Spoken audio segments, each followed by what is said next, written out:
I'd like to call this meeting the Measure P Citizens Oversight Committee to order. In the interests of public health and safety, pursuant to the Governor's Executive Order N 2920, members of the Measure P Citizens Oversight Committee and staff are participating in this meeting by teleconference in accordance with the executive order. The public may view this meeting online, but not in the Public Works Center lunchroom. The city launched a virtual commenting portal, e-comment, that allows residents to comment and participate in the meeting from their own homes. You can find the link to e-comment at www.chulavistaca.gov/virtual meetings. Your comments must be received before I call for the close of the commenting period in order to be considered. After the commenting period is closed, I will announce a brief pause to allow the commissioners time to read any comments that have been received. If you have any difficulty or need assistance with e-comment during the meetings, please call 619-585-5620 and finance staff will assist you. Would the secretary please call the roll?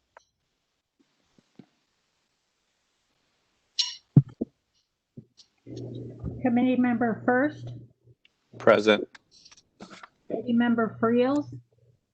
Present. Committee member Hunter. Present. Committee member Lengel.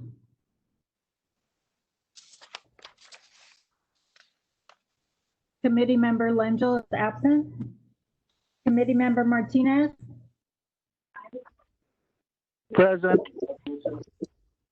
Committee member Rito.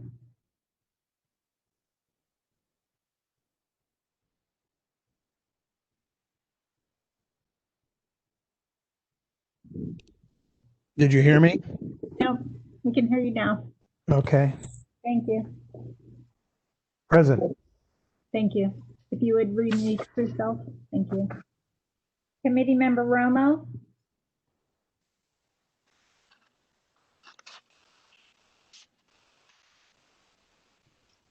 Committee member Romo is absent. Committee member Sheridan.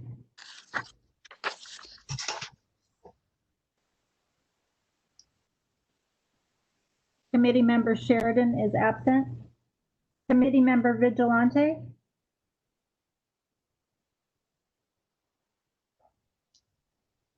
Committee member Vigilante is absent. Committee member Voorhees. Present. Committee member Ziomek. Present. And Chair Garcia. Present.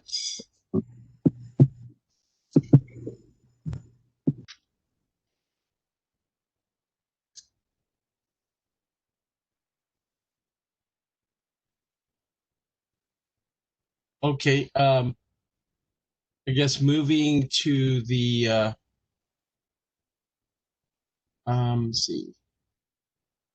Do we do the approval of the minutes? Oh, that's in the consent, sorry. So the first order of business is the consent calendar. I will now call for a 2-minute pause to allow the public to submit any final comments on items on the consent calendar. Commissioners, as a reminder, please refresh the view on your screen to ensure new comments appear. So please start the timer. Thank you.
Okay, the commenting period for this item is now closed. Have we received any items or any comments?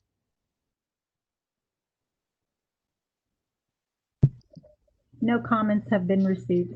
Thank you. Okay, is there a motion to approve the items on the consent calendar? Do I have a motion? So moved. Rito. Thank you, Commissioner. And is there a second?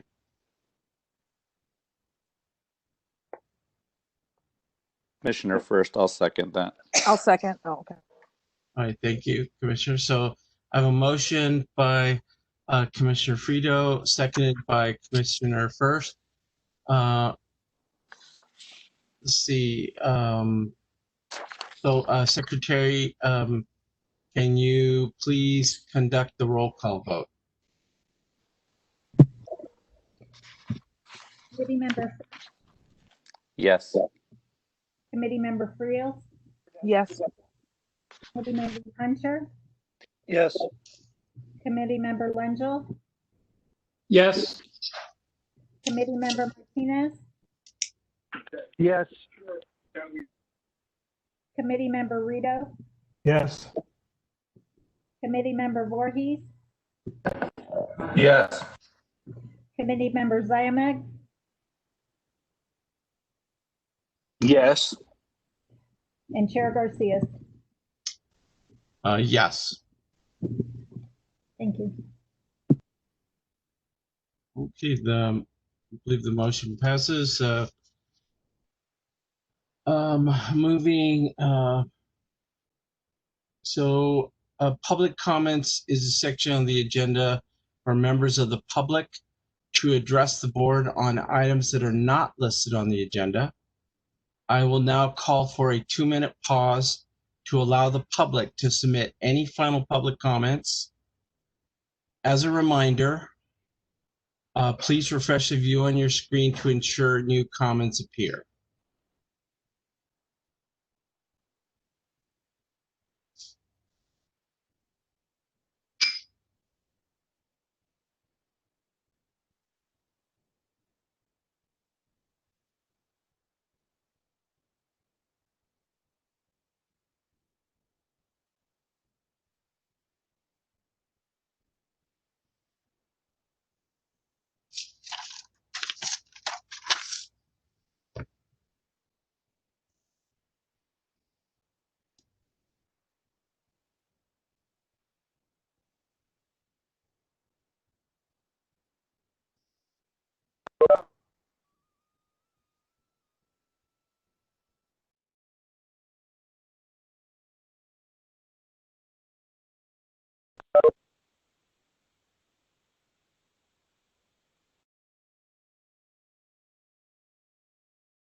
Okay, the commenting period for the public comments is now closed.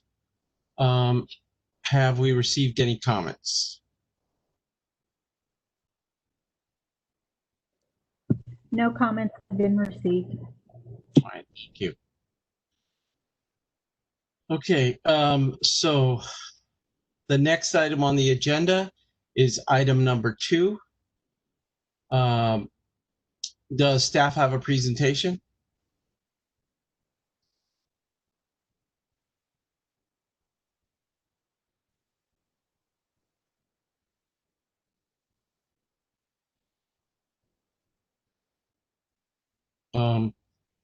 Does staff have a presentation for number 2?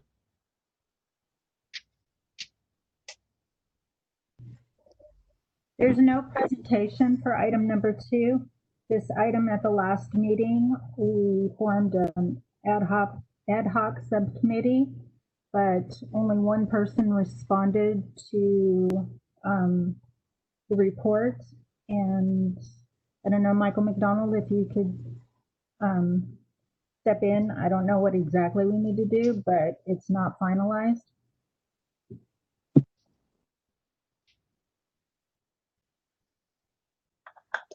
So Sandy, could you clarify for me what happened with the ad hoc subcommittee? So we created an ad hoc subcommittee Right. to finalize the report so it could be taken to council.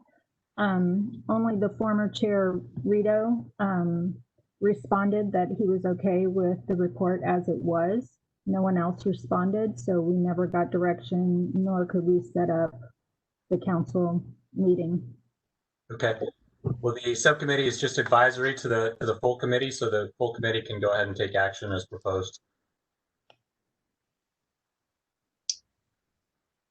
Okay, so do we have is the report available for the commissioners to review, or was it in their agenda packet?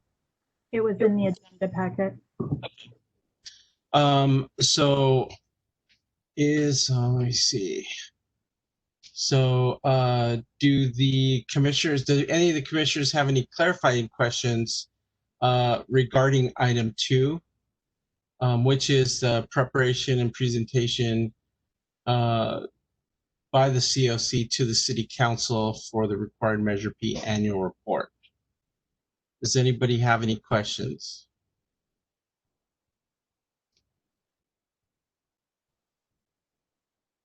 Okay, see no questions. I will allow for a 2-minute pause to allow the public to submit any final comments to item 2 before deliberation. As a reminder, please refresh the view on your screen to ensure new comments appear.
Okay, the comment period for item 2 is now closed.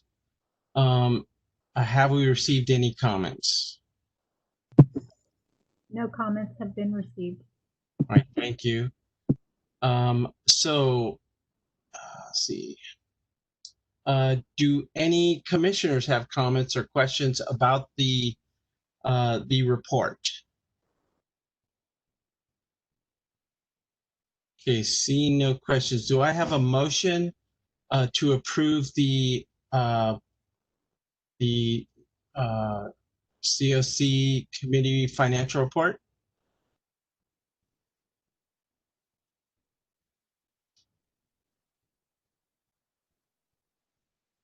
So moved. Commissioner Rito.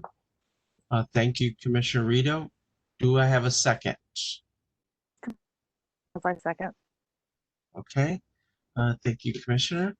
So we have a motion and a second.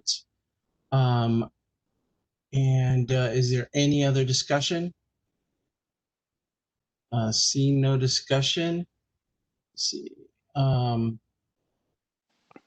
you please conduct the roll call vote? Committee member First, Yes. committee member Friel, Yes. committee member Hunter, Yes. committee member Lengyel, Yes. committee member Martinez,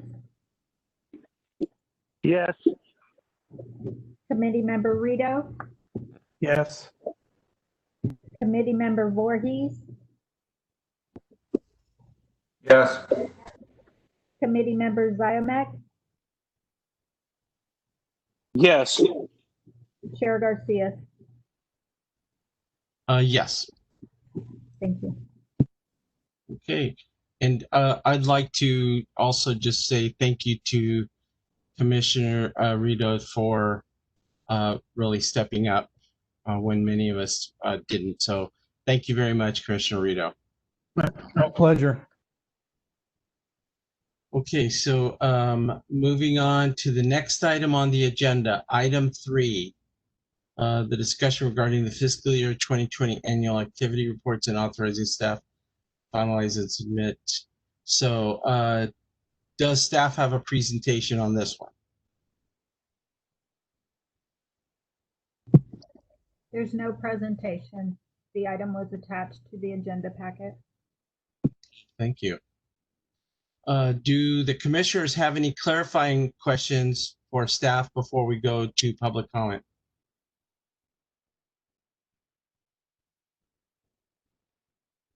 Okay, seeing no questions or comments, I will now call for a 2-minute pause to allow the public to submit any final comments on the item before commission deliberation.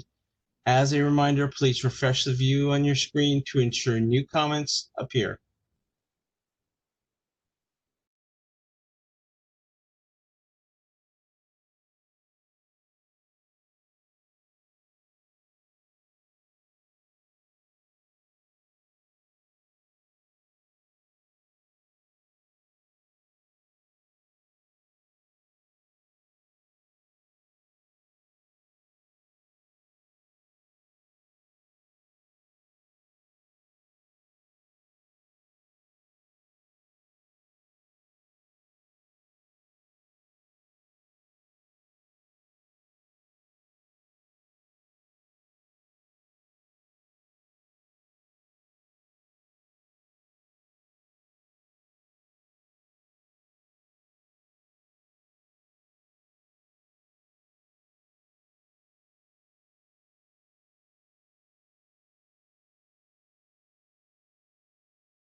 Okay, the commenting period for this item is now closed.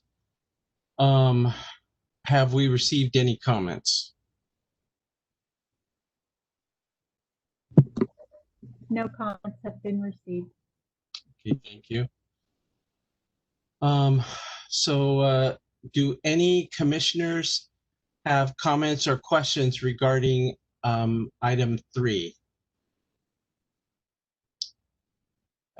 If no questions or comments, do I have a motion to approve item 3? Committee member first, I would move the item. Thank you. Do I have a second?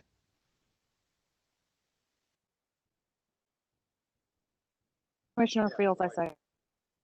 Okay, thank you, Commissioner. So we have a motion from Commissioner First and a second by Commissioner Friels. Okay, let's see. Please, is there any other questions or comments? If not, could we please conduct the roll call vote? Committee member First, Yes. committee member Friel, Yes. committee member Hunter, Yes. committee member Lengel, Yes. committee member Martinez, Yes. committee member Rito, Yes. committee member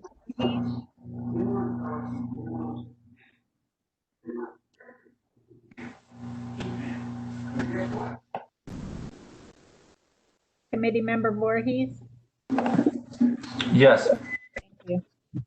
Committee member Ziomek, Yes. Chair Garcia, Yes. thank you. Okay. So that concludes item 3. The motion passes. So moving on to item 4, the consideration of proposed amendment of Measure P spending plan to change timing of expenditures in certain expenditure categories. So does staff have a presentation on item 4? Yeah, this is Bill Valley. Welcome, commissioners and committee chair. Ed, if you can put up the presentation on the sidewalk slicing and sidewalk repair project. I don't want to go through the slides.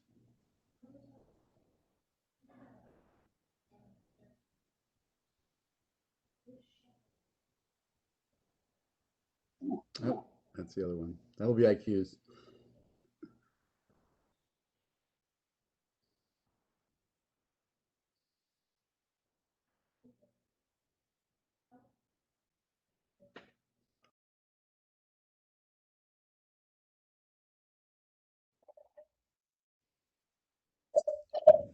Let me reload it, Bill. All right. So I'll give you some briefing while Ed's loading it up.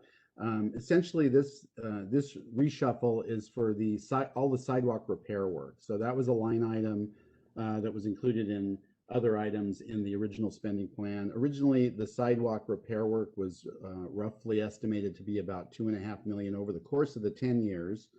But what we did is we attacked it incrementally. And so what we've completed so far, you'll see on this slide, there's two sidewalk repair projects that we've been working on. The first one was the sidewalk replacement citywide. That one was actually a remove and replace. So removing a sidewalk, replacing sidewalk. It was essentially locations that had heaves or differences in the sidewalk elevations of over 1.5 inches.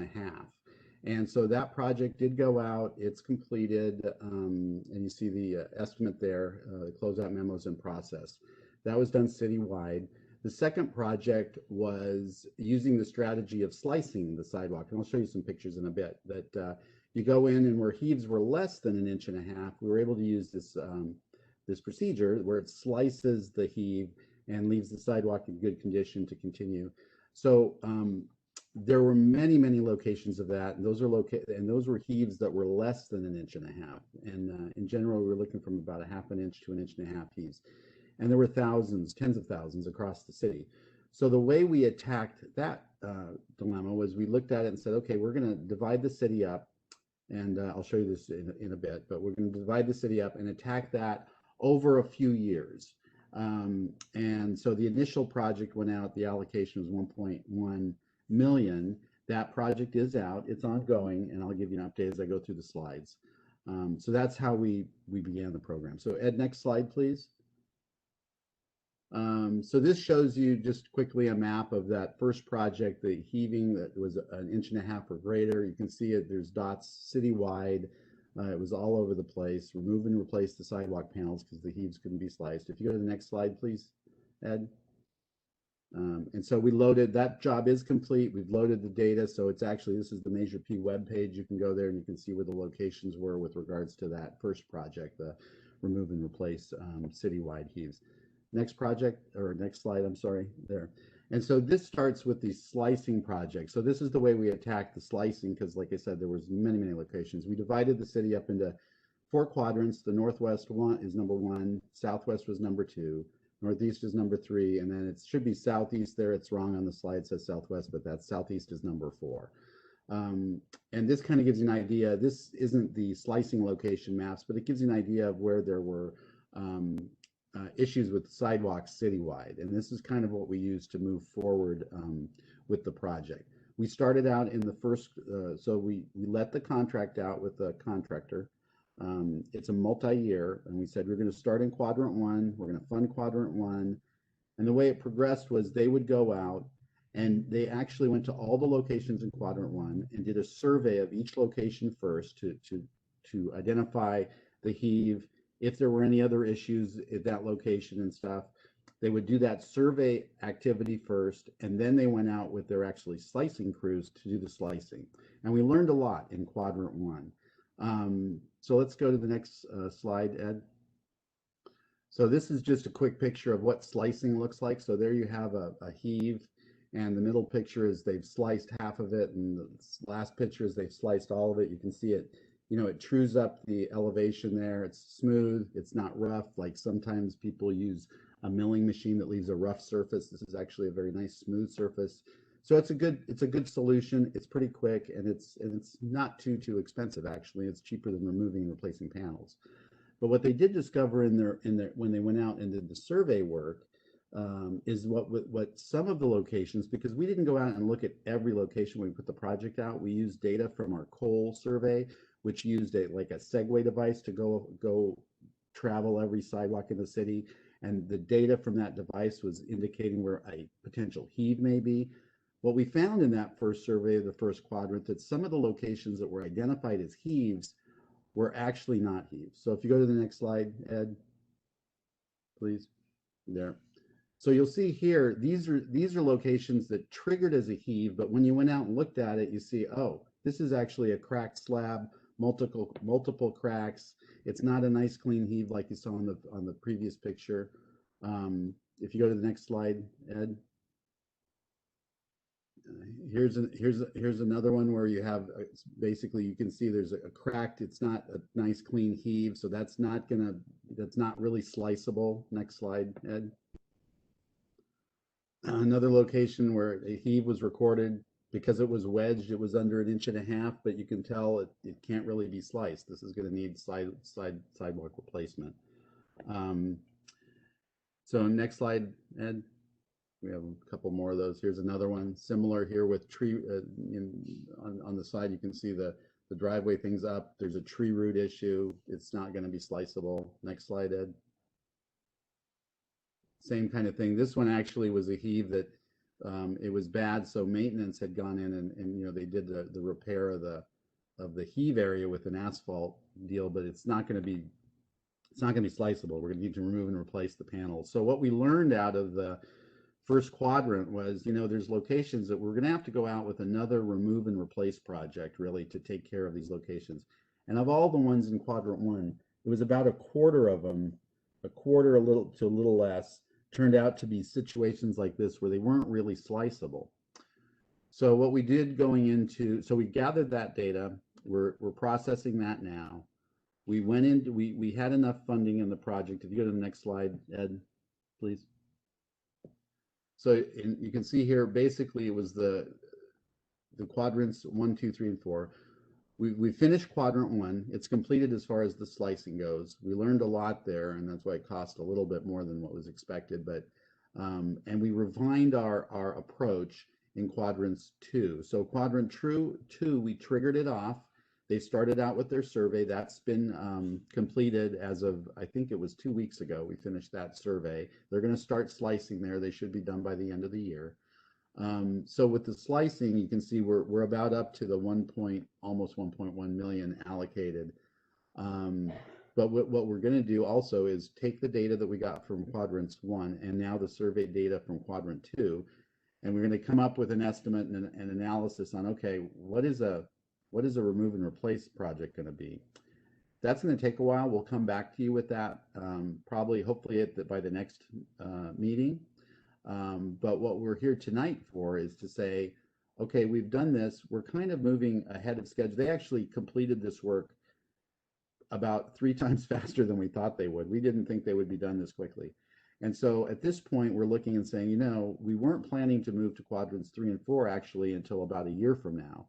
But at this point, especially with sidewalks being a trip and fall hazard and a risk to the city and the public, the thought is let's go ahead and move forwards with quadrants 3 and 4, not wait a year and start those. Let's go ahead and gear it up so they can start, once they complete quadrant 2 by the end of this year, they can start into quadrant 3, move to 4.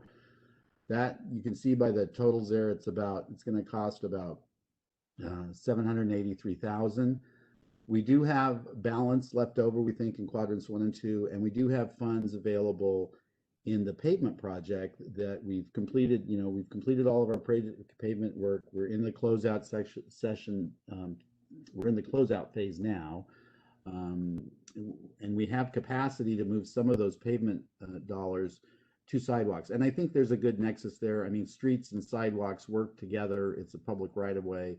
And so our proposal in the funding revision here that's going to be before you in the spreadsheet shows that shift of basically $746,000 from the pavement contingency that we have down into the sidewalk element so that we can continue with this.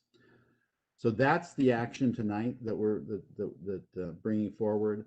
And what I'm forecasting for the future is we're going to come back with an analysis and estimate on what the remove and replace will need to be done for quadrants 1 and 2, and then eventually 3 and 4, and a proposal on potentially where that funding should come from, whether from a different project line or within a project line.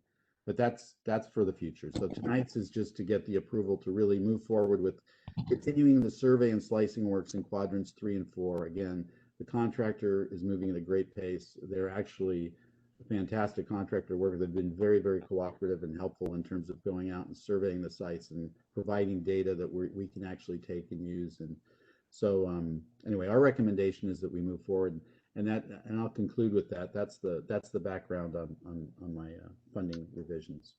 Mr. Val, this is Commissioner Rito. I have an observation and a question. I live in Area 1, and it's been my observation that the root cause, pun intended, is the genus of the trees that are planted in the park, in the public right-of-ways, the parking strips. Number 1 being podocarpus trees, and number 2 being flowering pears. That the root systems cause the upheaval of the park, of the sidewalk. And so I do wonder whether we're throwing good money after bad if we're not addressing the type of trees that we have in those parking strips that are really causing the problem, at least a good part of the problem here in the quadrant 1. So I should have mentioned that part of our review of the survey data for quadrants 1 and 2, we'll be looking at that. So we will be including either root pruning or tree removal item when we come back to do those remove and replaces. When we remove and replace, we're going to either do if it's a tree related issue, we're going to have to do root pruning and putting in the root barriers. So that'll be part of those costs. The tree removals, basically what we typically do there is go to our arborists. So we'll call them out, or they're going to be part of the process, looking at the location. Some of the trees may need to be removed, but that was our attack, is that, yes, I totally agree. You saw in some of those photos, it's definitely tree root issues, and we need to address that, because simply removing and replacing the sidewalk, it's going to happen again if you don't deal with the root issue. Thank you. Mm-hmm. Well, thank you for bringing it up. I should have mentioned that when I went originally. So thank you. Do the commissioners have any clarifying questions for staff before we go to public comment? Just a comment. This is Commissioner Voorhees, not necessarily a question. Go ahead. Yeah, I brought this up at last meeting as well. It seems like every time we need extra funding for something, it comes out of street paving. And, we're a victim of our own success, as I said last meeting as well, that if we're at a schedule and under budget, then it stands to reason to do more street paving, not less. And I just constantly worry that no matter what we need funding for, today it's sidewalks, it always comes out of paving dollars. And we need to look at other areas where that money could come from. And that would be my comment. So I would just add a note, and I appreciate that 100%. With our street paving program, we were able to get up to the PCI range of about 33, 34. So it was above the 25 that was originally set. And I think we could even go further. But I think what I would caution is, street paving is nice, but in terms, we really do, at least I do, I really look at the risk of failure issues and the risk of liability. And these sidewalks, the dilemma is, it doesn't take too many trip and fall claims for the city to have to pay out, $1 million.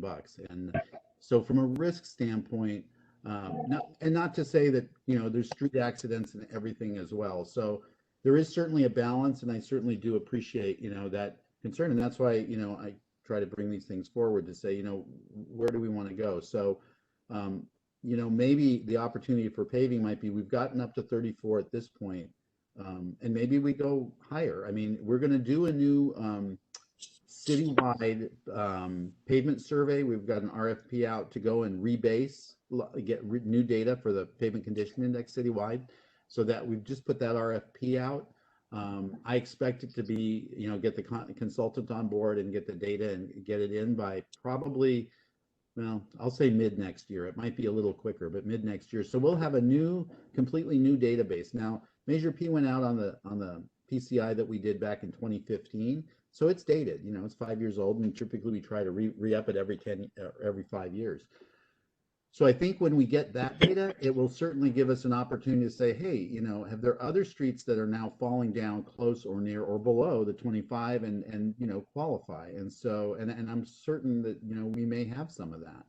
So I certainly appreciate that comment, and we are, taking strides forward to kind of re-baseline. And I think that would also help with, our focus mid next year. And Commissioner Voorhees, this is Kelly Broughton, the Deputy City Manager. I would also point out that both of those categories are under this category of infrastructure.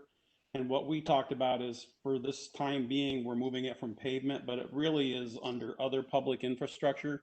And we have more money than we've used in that category that's still pending. So this is, in my mind, still an opportunity to refund that money from the pavement work back, if that's the suggestion that the city makes at the end of the analysis that Bill Valley was just talking about.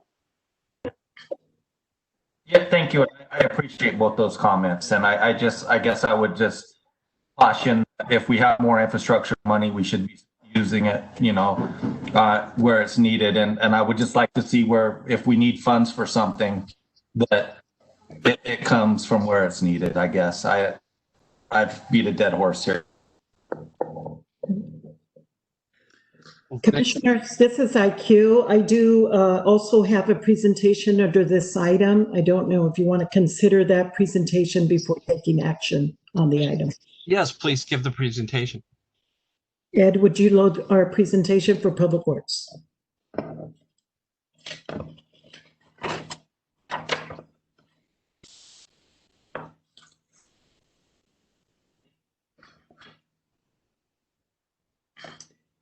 Okay. So good evening, Commissioners. Our first slide here is a slide showing the Roar Park restroom, which is off of Gate C over at Roar Park. It is the restroom we usually dearly regard as the McDonald's restroom, just because of the look-alike arch in the front. This restroom has gone out to design and permitting. It just bid, and we're in the process of evaluating the bids for a contract award. The project, based on the engineer's estimate, had a shortfall of about $160,000, which is before you. The bid ranges, we've got 6 very competitive bids. Bid ranges are between that $690,000 to $1 million in construction. So this, we believe, along with the contingency in the project, will afford us the ability to award this project. When you look at this project, it's not just a restroom. It is currently 6 stalls. It is proposed to be an 8-stall restroom. It involves a little bit more than just constructing a restroom on the same pad.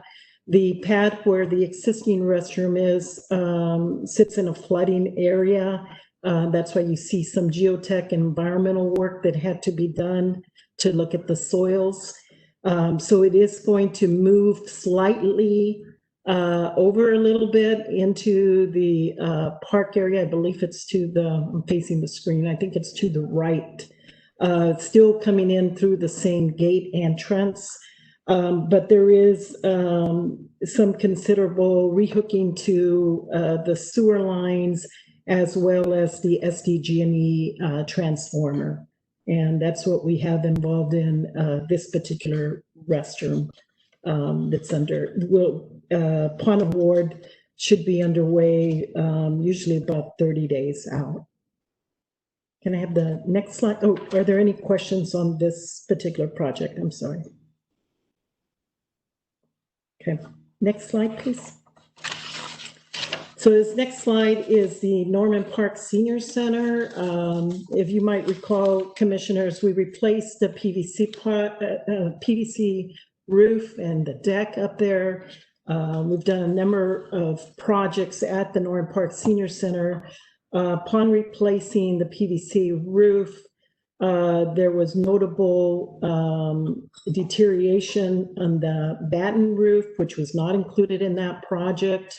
There was some funds set aside for the initial work within the original roof project. What we're asking for additional funds is the additional work that has resulted once we pulled up the batten roof. And I think I've mentioned to you in the past that the unknown or the unanticipated, especially in our older buildings, when we do peel off that first layer, we could either have a very pleasant surprise or a surprise that requires some additional work on our side. What we discovered when trying to repair the batten roof and pulling that is that the beams, as well as the top fascia beams, were rotted, requiring some structural engineering to be performed, and as well as some of the rafters. We have a proposal that's currently being reviewed by our permitting staff over in Development Services to allow for sistering of those beams and then replacement of some of that fascia material. It's about 120 square feet of fascia material, so it is quite significant in terms of the amount of rotted area. We're thrilled that we got, despite COVID, we got the actual bed and seam metal roof came in quite quickly and ready for installation, but we certainly cannot install with this condition present at the center. So that we're estimating is about $104,000 based on engineering estimates and the structural design. Any questions on this project? Okay. Next slide, please. So again, this is at the Norman Park Senior Center. So while replacing the PVC roof, also peeling back the batten roof, discovered that the ducting was deteriorated, significant gaps and holes in the ducting. HVAC units, one of them had completely failed on the west side. The other two were operating just in their last limb or the last phase of their life in terms of the assets. So we had 3 units, HVAC units, and the associated ducting that serves the west end of the facility, where all of the staff offices, the lobby, the new kitchen, and new restroom are located for the seniors. So this project proposes to address that failure. Our design and permit are in for permits right now. We've had one exchange with the engineer and the designers, and we expect that permit to be issued in the next week or two, and would like to proceed with this project. Any questions on that one? Yeah, IQ, this is Commissioner Rito. I just do wonder, I mean, this building we're doing everything but rebuild it from the bottom up. And I do wonder if these components to this building were poor products, or is it just that we're so far past the useful life of this building that we're experiencing these structural and mechanical failures? It appears to me, just based on the age of the building, I mean, it is one of our older buildings, built in, I believe, late 80s. And it was actually, there was an existing building, and then there was a remodel that expanded the building. So you did have an older building within a newer building being built. Many of these system failures are really end of useful life for the assets. When we looked at the overall allocation from Measure P to address the Norman Park Senior Center, there was a $2.3 million budget set aside for that. Before these 2 projects coming before you, I was at about 2.1 million. And we thought we were applauding that we were finished, only to find 2 more areas adjacent to the work we did that had not necessarily been identified in red, but must have been yellow turning red in terms of our asset management system. So the other component that also follows is the deferred maintenance on these larger products. And so over time, the leak does develop and goes unnoticed, especially sometimes that isn't a leak that's going to show itself where the public use is. These kind of things do tend to happen. I think we're being a lot more proactive now from a public works point of view, and going out and doing much more periodic maintenance. Measure P has certainly helped in building some capacity for our staff, as some of these roofs that are now resetting the clock for 20 and 30 years. Santa was basically the kids throwing all their money into a pot. Getting a lot more opportunity to Calling hour. address more proactively some of the city I'm all out asks. of wine, so I'm gonna open a bottle. I'm like, Oh, you got several. I bought I'm empty. four today. So I'm empty. Are you empty also? I think Can you it's- please mute your it's on. microphone? Yeah. Unfortunately, that was not me having wine yet. So anyway, that's what I think we have. We have a combination of assets that really have reached their end of their useful life, combination of a period of time of deferred maintenance and all of it coming together. I am actually very proud of the amount of work we've done at this particular building. As I mentioned, I didn't recalculate with these two projects, but I think we're still within the life of Measure P allocation of the 2.3 mil for the Norman Park Senior Center. I believe we've been able to stretch those dollars to get a lot more accomplished than we originally thought was possible. So one more follow-up question, IQ. So these improvements that we're making, is the city creating a schedule so that these kinds of failures will be identified sooner rather than when they reach the catastrophic level, like it seems that we have with various parts of the Norman Park Center? Yes, we are currently using Lucity, which is a work management system. Our construction and repair groups, as these items are completed in the facility, they are doing updates on a periodic basis and coming back and revisiting. They just revisited the Norman Park Senior Center for me just because we've had these extras come up. And in looking at it, there will be some more work in the future, but some of those assets remain in the yellow and not in a critical failure, and we can proactively address through our routine maintenance. So there is a lot more effort to continue to maintain these assets, especially as we reset the clock. Thank you. Okay. Thank you, IQ. Was there more on the presentation or? Yes, there are two more, I believe, two more slides. Ed, can we go to the next one? So this next one, the picture's a little hard to envision, but this is the legacy solar inverter and panel replacement. So the city has a solar panel. We refer to it as the legacy system.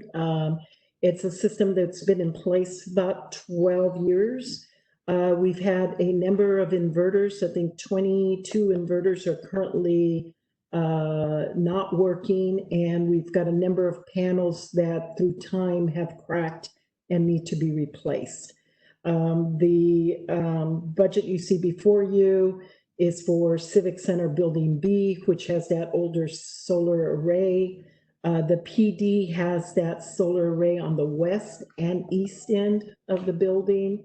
And then the Public Works Household Hazardous Waste Facility does as well, and Heritage Community Center.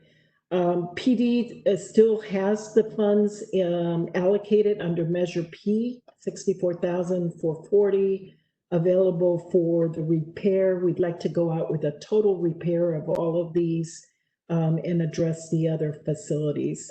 This is the engineer's estimate. The plans have been permitted now, and we're looking forward to putting together a bid package to have this, this contract move forward. This is not the brand new 11 solar arrays that we've been in the process of installation these last year and a half or 2 years. This is the older system owned by the city at the various facilities, and we've gained great efficiencies, not only energy savings, but also costs to the city that can better be used to help maintain these facilities. Any questions on this one? Okay. Next slide, please. So this particular slide is addressing air handlers at the Public Works Center. We have an air handler that failed, one of 6 air handlers at the Public Works Center. They were all put in place about the same time. They are complex in terms of being able to replace. The air handlers are usually below, right underneath the roof, and the roof does have solar, so you're looking at removing solar, cutting into the roof, and then being able to access the air handlers and replace with a more efficient design there. We have been renting a cooling system for the Public Works Center in order to keep the air quality good for our staff. But this is a project that we need to continue the design phase and hopefully develop those bid documents soon and have a real engineer's cost in terms of future replacement for these air handlers. Air handlers were listed in our asset tables as yellow assets when we began this journey. I need to remind you that we began assessing all of our assets citywide way back in 2014. And 2016, we pretty much had an asset management plan, with a inventory of everything we'd owed, and our best guess, mostly based on age. We've been on this journey now for quite a few years, and this is a yellow asset moving into the red category. Next, please. So this is a summary of the additional budget adjustments that we are requesting. The adjustments fall within the Rec and Senior Center allocations and the other public facilities. The Roar Park is a standalone capital improvement project, and that those funds will be allocated directly. I believe both Sandy and Ed are on the call, but I believe that the funding is a new appropriation from unallocated Measure P funds to be able to address these issues. The other budget adjustment, and I do not have a presentation, but there is a presentation later tonight by Patricia Furman, is providing an update on the Loma Verde project. The Loma Verde project is also in need of an adjustment of $120,000 for some additional design components. And she will go into that more, a little bit more in her presentation. Are there any questions? Sorry to bring so many forward all at one time. It's I think it's Murphy's Law. They just happen, and the timing is it was good that we had a commission meeting in October that we could timely address these and keep these projects moving along. IQ, it's Don Hunter, and I just have one overall question for you. Sure. This funding, this $993,000, is this additional funding that is coming from somewhere, or are we moving this funding from one allocation to another? Where's this money coming from? So I don't know, Ed, do you, is that something you'd like to address, or Sandy, or I can certainly do that. This is Ed Prindale, the budget manager in the finance department, and those funds are excess revenues that were collected at the end of fiscal year 20. Okay, and they're within the measure P, or they're coming from another source? They haven't been appropriated, and they are in the Measure P fund. So we're appropriating those excess revenues for these projects. Got it. Thank you very much. Thank you, Ed. Okay, no, thank you. Is there any other commissioner that has any questions or comments? Yeah, this is Todd Voorhees. I would like to thank Member Rito for his question. I think he hit it right on the head. Very important point here. Measure P is doing what it's supposed to do by taking care of all these deferred maintenance costs, but it is only a 10-year tax, correct? So we're already moving into year 4 of year 10. And when we look at this, I think it would be good to have additional information regarding the plan and schedule and cost of deferred maintenance on some of these projects moving forward.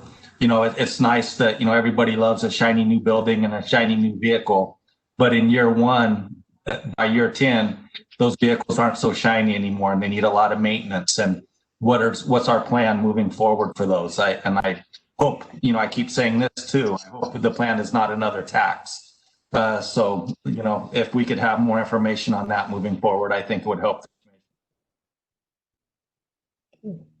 Okay, thank you. And this is Don Hunter again. I would just like to add on to what Mr. Voorhees just said is we really need to keep our eye on the ball because this tax will end. And if the plan is another tax, I think that that is really a bad plan.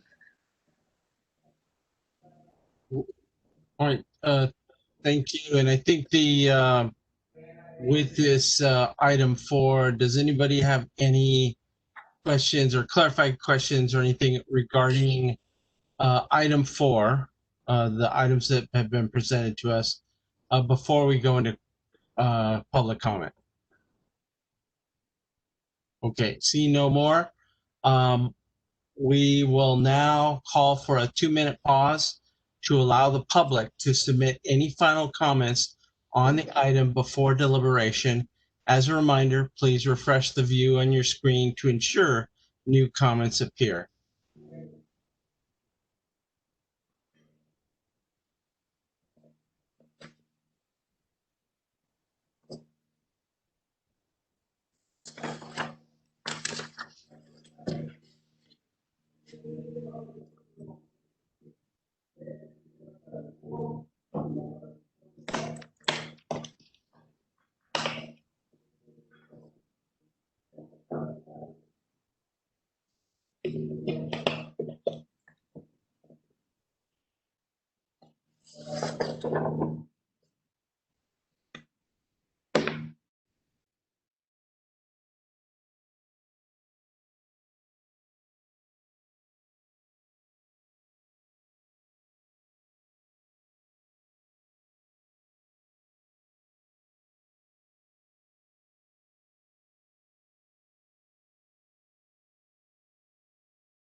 Okay, the comment period for this item is now closed. Did we receive any comments? No comments have been received. Okay. So moving on, does any commissioner have any other comments or questions? And do I have a motion to approve item 4? Committee Member Hunter, I move the item be moved, the item go forward. Okay, and I'm sorry, who was that? That was Hunter. All right, thank you, Mr. Hunter. And do I have a second? Commissioner Rito seconds. Thank you, Commissioner. All right, we have a motion from Commissioner Hunter, and we have a second from Commissioner Rito. Can we please conduct the roll call vote?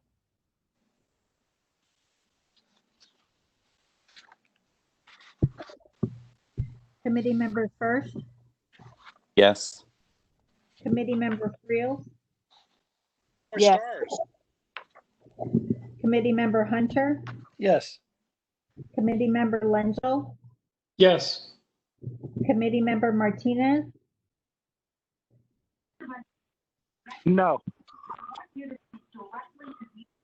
committee member Rito, Yes. committee member Voorhees, Yes. committee member Ziamek,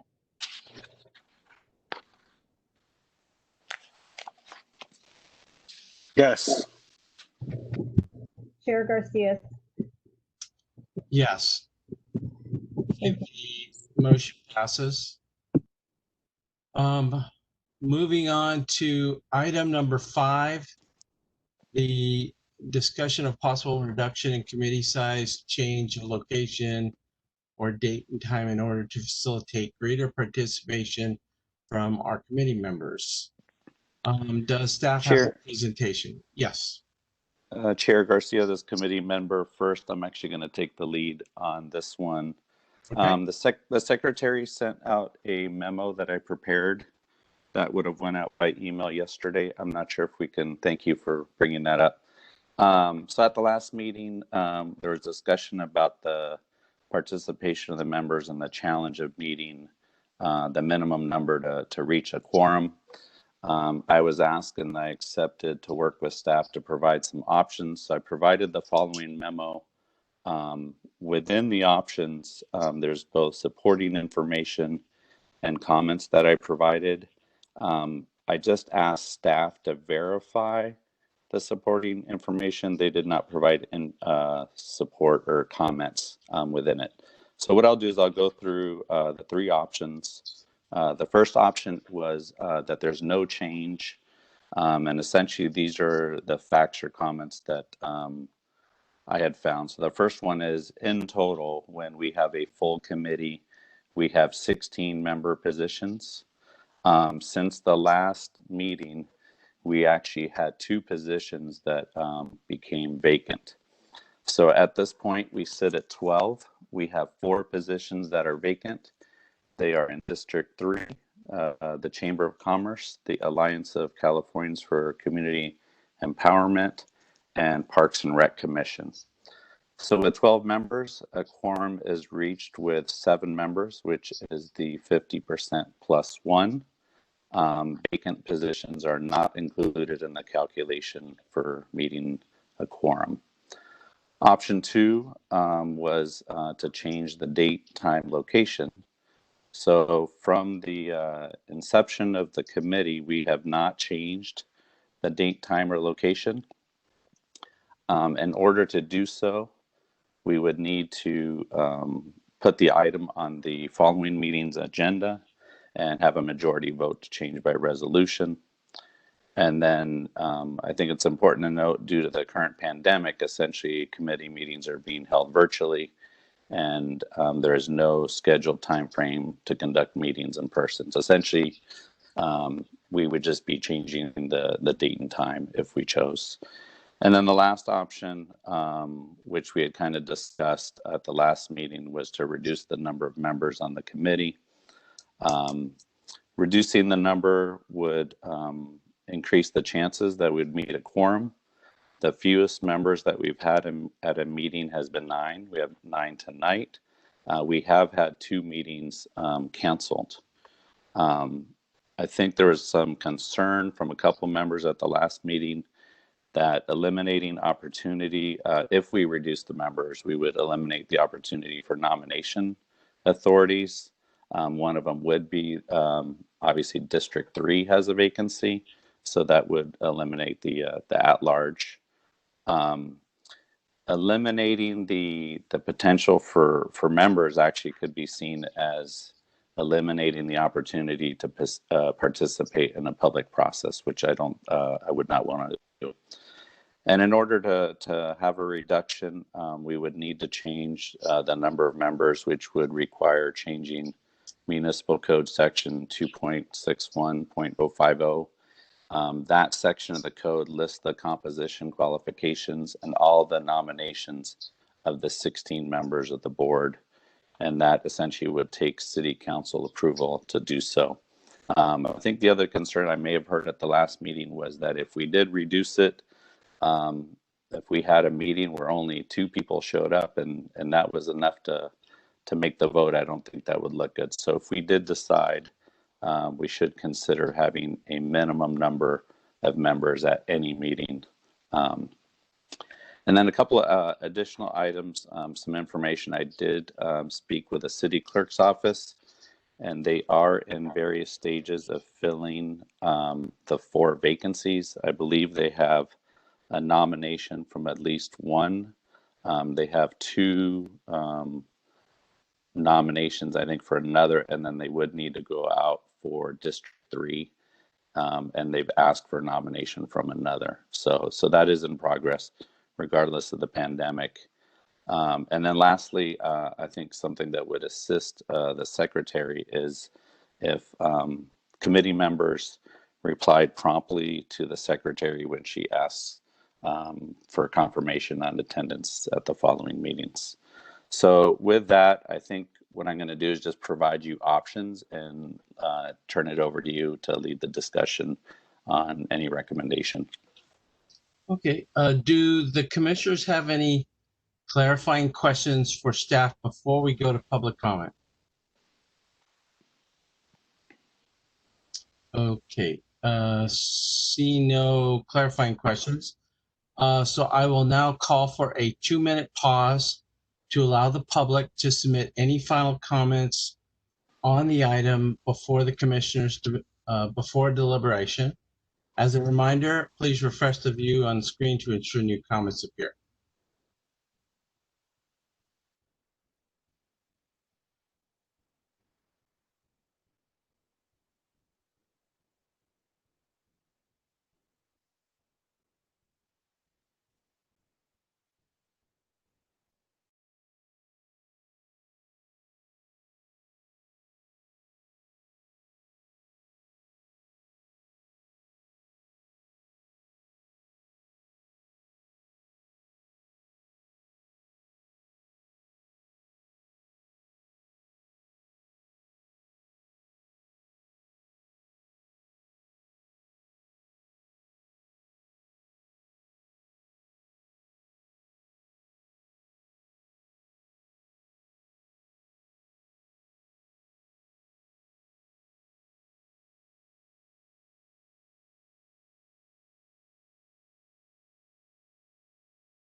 Okay, the commenting period for this item is now closed.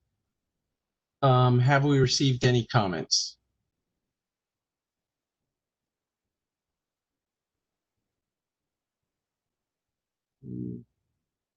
No comments have been received. All right, thank you. Moving on in the, do any commissioners have any more questions or comments regarding the three options that were laid out by Commissioner First. Is there a motion, any of the options? Chair Garcia? Yes. Go ahead. Commissioner Rito, it seems to me that if we go with option one, no change, that would not require a motion. Okay. But I may be wrong about that. Chair Garcia, this is Michael McDonald. So actually the item tonight is just for the committee to provide recommendations to staff. If there's a formal action on this item that the committee would like to put forward, that would actually have to occur on a subsequent meeting. Okay. So this is more for discussion and recommendations to staff for future action items. All right. Thank you, Mr. McDonald. Okay. Is there any other comments?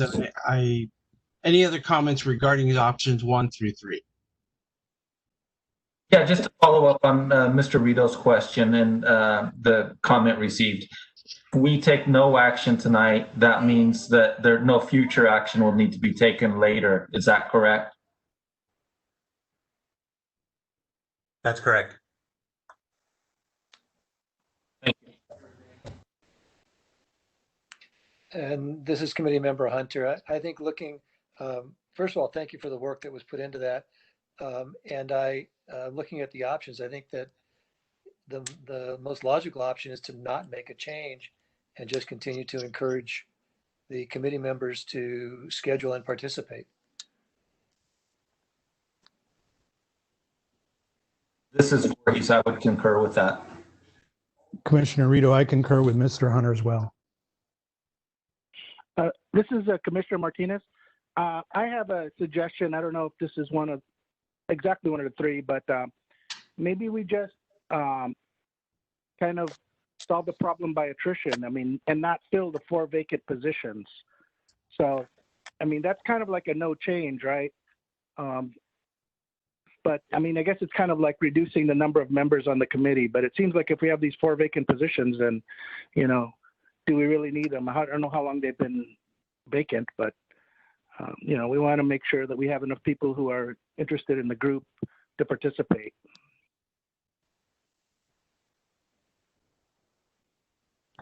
Yeah, Committee Member Martinez, actually there's provisions in the code for filling vacancies. So I believe staff has already been working to fill those vacancies in accordance with the code and working with the nominating authorities on that.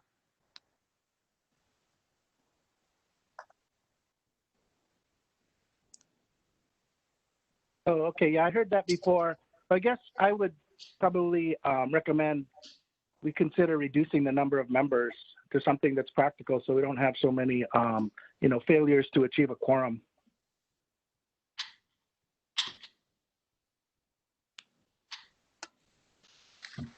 This is Committee Member Hunter.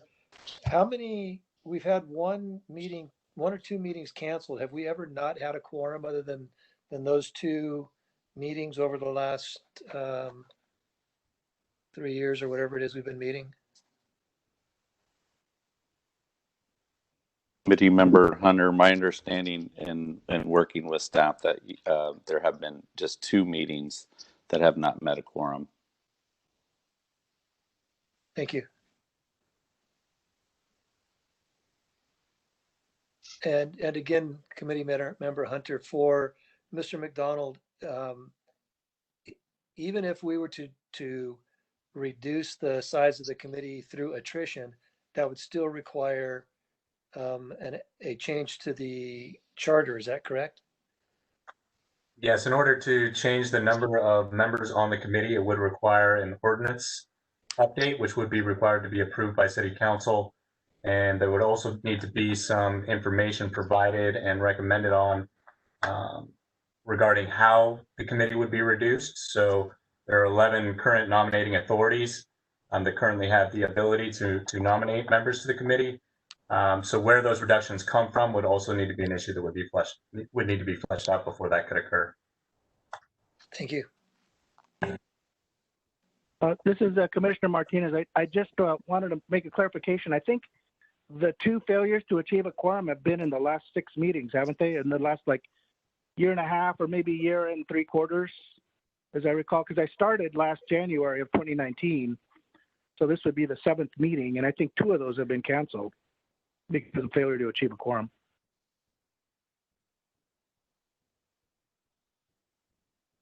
Is committee member first? I believe that is correct.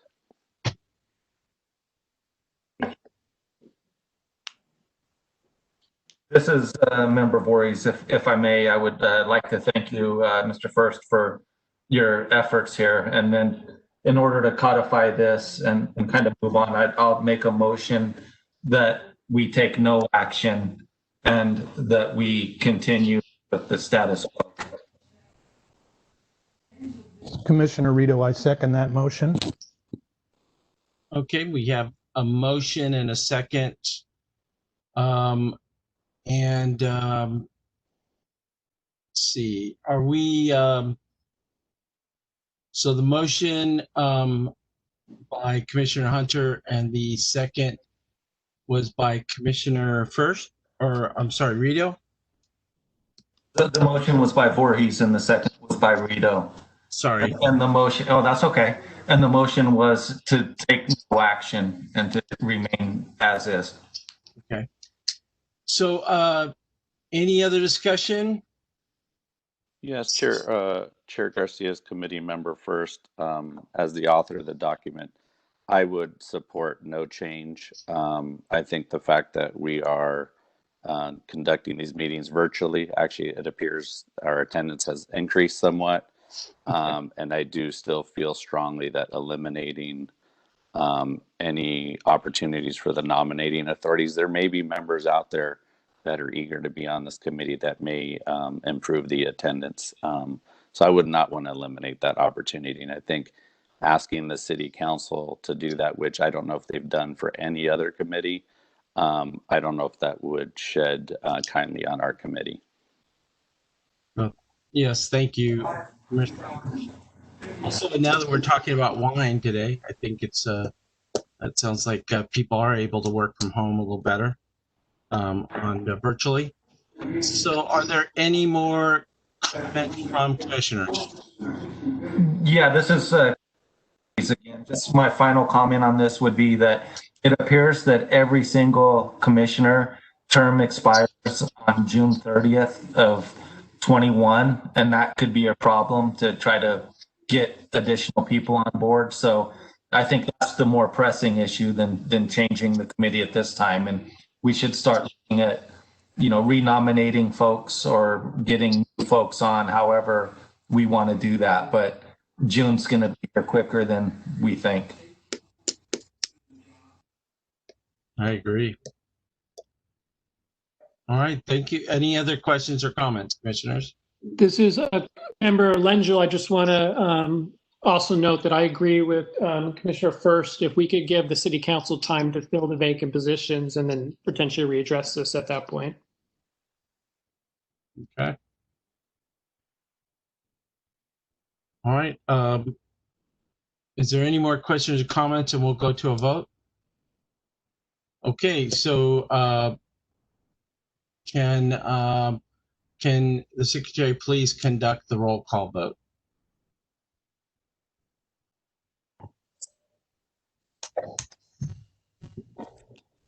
Committee member First, Yes. committee member Friel, Yes. committee member Hunter, Yes. committee member Lengel, Yes. committee member Martinez, No. committee member Rito, Yes. committee member Voorhees, Yes. committee member Ziomet, Yes. Chair Garcia. Yes. Thank you. Okay, the motion passes.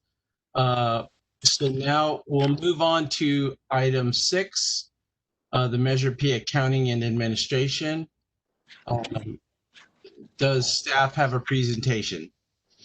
Yeah.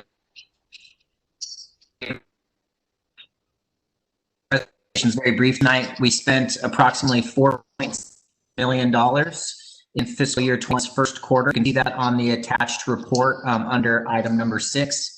The majority of the payments that were made during the quarter were for project payments related to some of the projects that Bill and IQ will be talking about shortly, the fire stations and other in-progress projects, as well as some fire, police, and non-safety vehicle leases and outfitting costs. And that concludes my brief presentation tonight. And if you have any questions, please let me know. Mr. Bill, this is Committee Member Commissioner Rito. I do have a question for you, just about how your forecasting is going on sales tax revenues. How are things going in the city in terms of the funding for Measure P sourced by sales taxes? Yeah, the budget team, that the majority of those folks are on my budget team are on the call tonight. They do a great job for the city in making sure that we're keeping track of our revenues and forecasting revenues. With COVID-19, we're really relying upon our sales tax consultant who comes in quarterly and meets with us. So we will be coming back in a future meeting to discuss those new revenue projections. But surprisingly, the city's sales taxes during COVID-19, not as bad as we anticipated for quarter 2 of last year, and our projections for next year continue to hold up above our budget expectations. So we have continued to have good, and we hope that continues. And so revenues above $20 million for both Measure P and Measure A.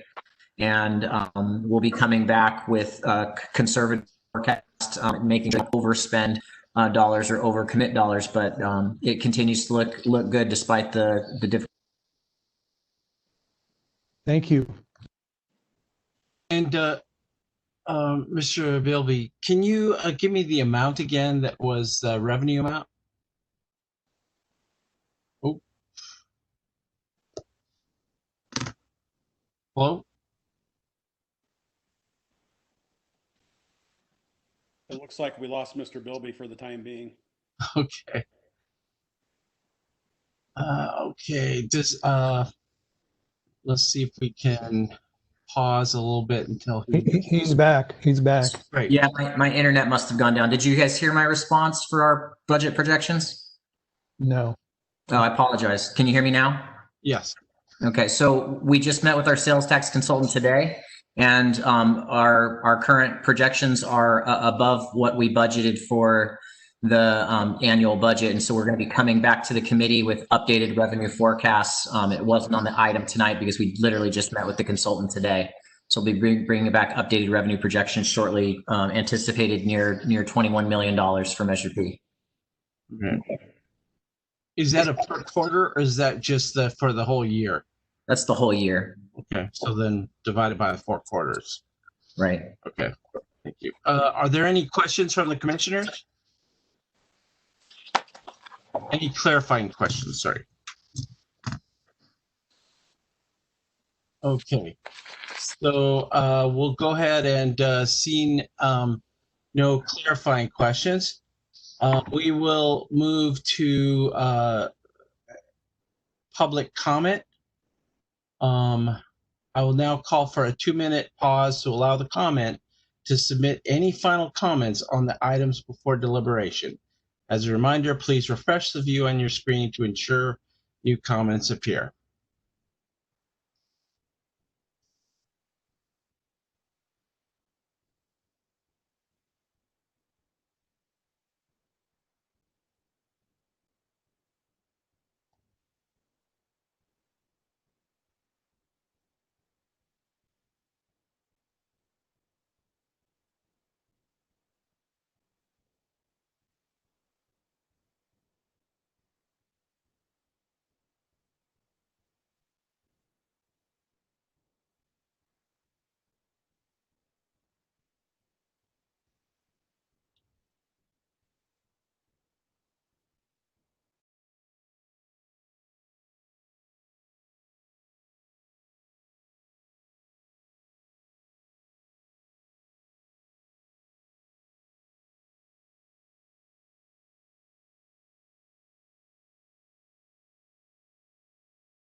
Okay, the commenting period for this item is now closed. Did we receive any comments? No comments have been received. All right, thank you. Do the commissioners have any comments or questions regarding this item? Okay, moving on to item 7, the progress report on projects completed and underway. Does staff have a presentation? Yeah, so this is Bill Valley again.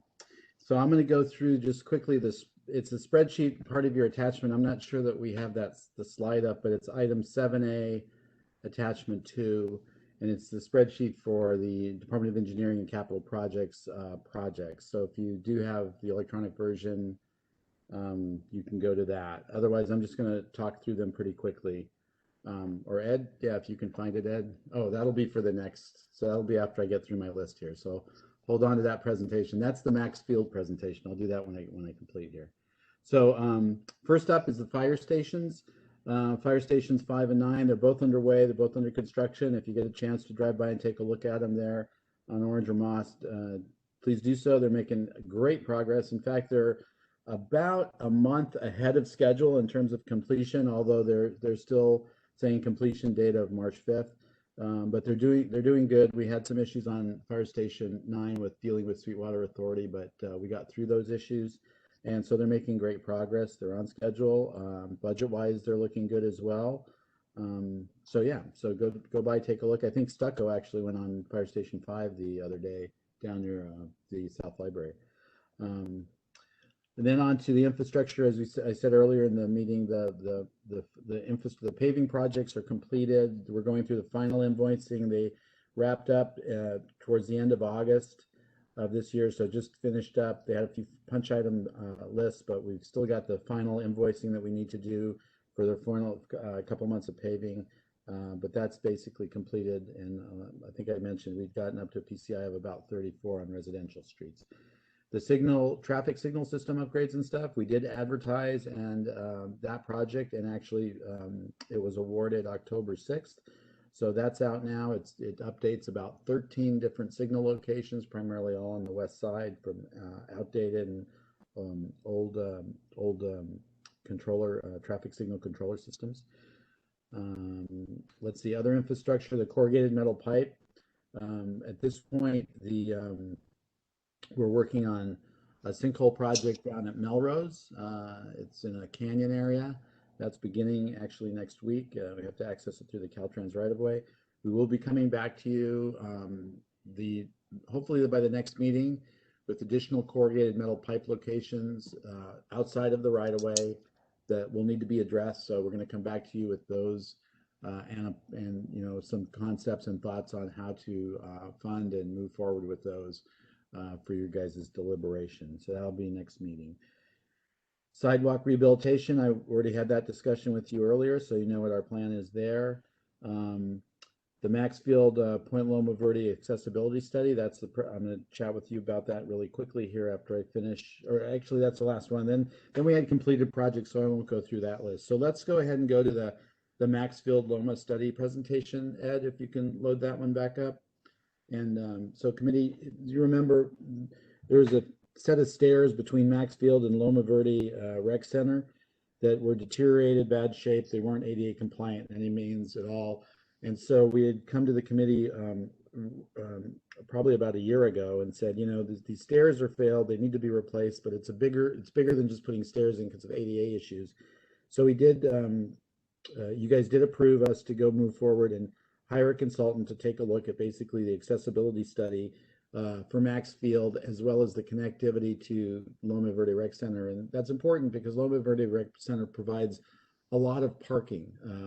And for the folks that use the fields, the Maxfield parking is actually fairly, very, very small. So we hired Hunsaker and Associates. They did a study. This first slide shows you the study area. Basically, it doesn't really include the rec center, but access to the rec center. If you go to the next slide, please. So So in this, oh yeah, I'm sorry. This layout, the problem statement, the existing site, land ownership, the process that we wanted to follow. There's some issues with how do we cross the channel, the biology. It is an active, a creek channel through there. And there may be, environmental issues in dealing with how do you get across that. We did a lot of community outreach on this project as well. We had a couple of different meetings at Loma Verde Rec Center, got input from them. You'll hear more from Patricia, and I think you've already heard from in previous meetings that we are looking at Loma Verde as a whole, the rec center itself. And then we wanted to come up with basically some recommendations on how to attack Maxfield as a whole. There were some ADA issues that had been identified. We wanted a cost estimate. There was a wall that is failing next to the bleachers, so we did wait and get a geotechnical analysis and report on that wall to see if it needed to be replaced. It does, and a bio memo on us actually with a structure to cross the creek. Next slide, please, Ed. So the concept plans, the site analysis kind of shows, the connectivity and stuff, and really it's the plan on the right to take a look at, and you'll see there's a little connectivity where instead of the stairs before kind of came right from Loma Verde straight across into the area that's between fields 3 and 4, but the consultant came up with a design that actually is ADA compliant, and it takes the path along that side of the top of the bank of the creek that runs through there, and it actually travels north past field 3, past field 2, and then the bridge actually comes in between field 1 and 2. And so that actually puts them more in the center of also where a lot of the activity is in the concession stands and things like that, in between those two ball fields, 2 and 3. So that was the actual trail. It'll revise. It's ADA compliant. The other thing we looked at in the site map, like I said, was ADA compliance between all the fields. So that was another big issue in terms of there's not really a sidewalk or a path between all the fields all the way down to Orange Avenue. You're actually walking in dirt. It's just not it's not really compliant with anything. So that was looked at. Next slide, Ed. And so the crux of it, and if the actual full report was included in your package, or I believe there's a link to it, and there's much more pictures and details and stuff, and you can really get into it. And I encourage you to do so. Take a look at it. If you have questions and stuff, that's really the best way to go. But the crux of it is, in terms of what needs to be done and the analysis and the costs, this kind of breaks it down into the components that I think are important. So the first grouping here, you'll see the first component basically says site improvements and ADA. So that's really all the connectivity between all the fields, pathways between the fields, sidewalk between the fields, connecting to the parking lot, all that. You can see the estimate for that comes in at a total of about $1.3 million. The middle on the left side, the middle segment there is your on-site failing improvements and failing infrastructure. That's primarily the big retaining wall. There's a couple of other items there, but really repairing that retaining wall that is failing, it's cracked. If there's photos in the report that show it, tilting a little bit, and the geotech report that we did, they did come back and recommend basically removing and replacing that wall and doing some slope repair behind it. And that comes in at a cost of about, it says $281,000. And then the bottom one is really the one that kind of started the look, which was the pedestrian bridge and the accessibility path. So that's just really the path from Loma Verde Rec Center down and across into the parking lot. And that comes in at about $364,000 bucks. On the right side, you'll see some other optional items we had the consultant look at while they were there. There was talk about, hey, well, can we do enhance or provide a different parking lot so that you don't have to connect to Loma Verde? Where would that go, and are there options there? So they did look at a couple of options for an additional parking for Max Field. And so they looked at a couple different scenarios. One was, the first one there is basically a reinforced turf earth type material, and filling in portions of the fields, the lower fields closest to Orange Avenue, to provide parking off of Orange Avenue there. Those fields oftentimes get flooded. They've had a very difficult time of keeping grass growing and stuff. They're not really very quality fields at all. And I think park folks, provided that info as well. There's also some other problems with that in that the access on and off of Orange Avenue there, Orange Avenue is actually a curve, and so there's some issue with sight distance. So it's not probably the best option, but we had them look at it in terms of what it would cost. It came in at $740,000. The other area was a parking lot across Max Avenue over in the SDG&E right of way over there under the power lines. And that option is a little cheaper. It's about $105K, but the caveat there is you'd have to get SDG&E to approve the use, and there could be some issues with that. SDG&E has taken, in more recent times, more of a restrictive stance on us using their right-of-way. I don't know if we ever get parks or anything in the right-of-way anymore these days, but anyway, that was looked at. So there's an option there, but a caveat there's we need to get agreements and stuff from them. And then finally, there was just some other optional kind of park improvements, site furnishings, chairs, benches, things like that. That came in at about $50,000. So total for the whole project, you're looking at about $2.8 million. And so tonight, what I was hoping to do is just get a little bit of dialogue or any kind of input from you guys on what do you think about, what do you think we should try to move forward with? We would come back and basically say, okay, we have to figure out where to fund it, which category. Some of it could come out of parks. Some could come out of rec. Some could come out of additional, excess funds or what. But I think some kind of vision from you guys on direction on what you think would be appropriate to move forward with. I think if you were to ask me from a staff recommendation standpoint, I would say everything on the left side seems appropriate to move forward with. I think the bridge and the connectivity back to Loma Verde makes a lot of sense. There's parking already there. People liked it. There was a lot of push. That was the initial push to do this study, was to get that connectivity back because people come raising that as an issue. I think the failing infrastructure is needed, the repair of the wall and everything, because it's failing and it's going to turn into a safety issue if it's not repaired.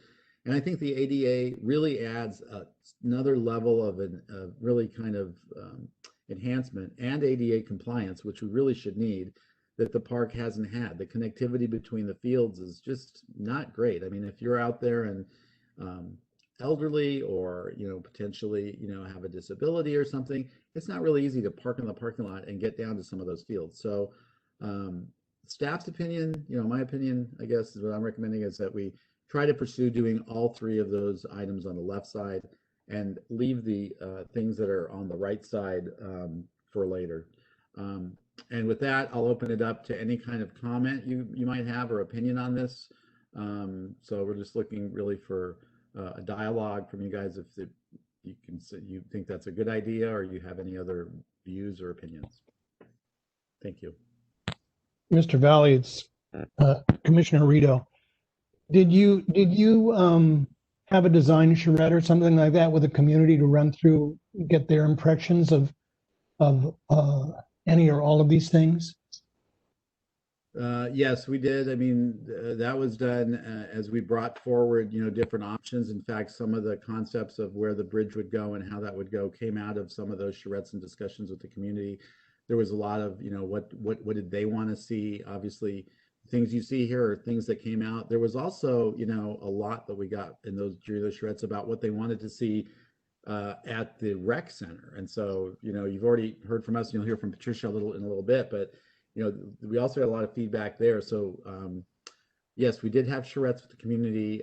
The consultant did, I think we did a total of 2 of them, one early on and then one after concepts came up to get their feedback on it. And over on the right side, what are the last item there of $50,000? What are those site furnishings and what are those? What's that made up of, that item? Yeah, so site furnishings is primarily additional benches, additional trash cans, additional amenities. So there already are, some of these facilities and amenities out there, but this is just adding to those. So it's not a huge dollar amount. It also includes an additional vehicular entrance gate at Orange if we were going to move forward with some type of parking facility off of Orange. Well, I would say then I would like to see everything on the left and the those on-site park improvements. The site furnishings? Yeah, and the gate. I don't think those are that expensive, and they kind of enhance the experience for the visitor. Sure. Thank you.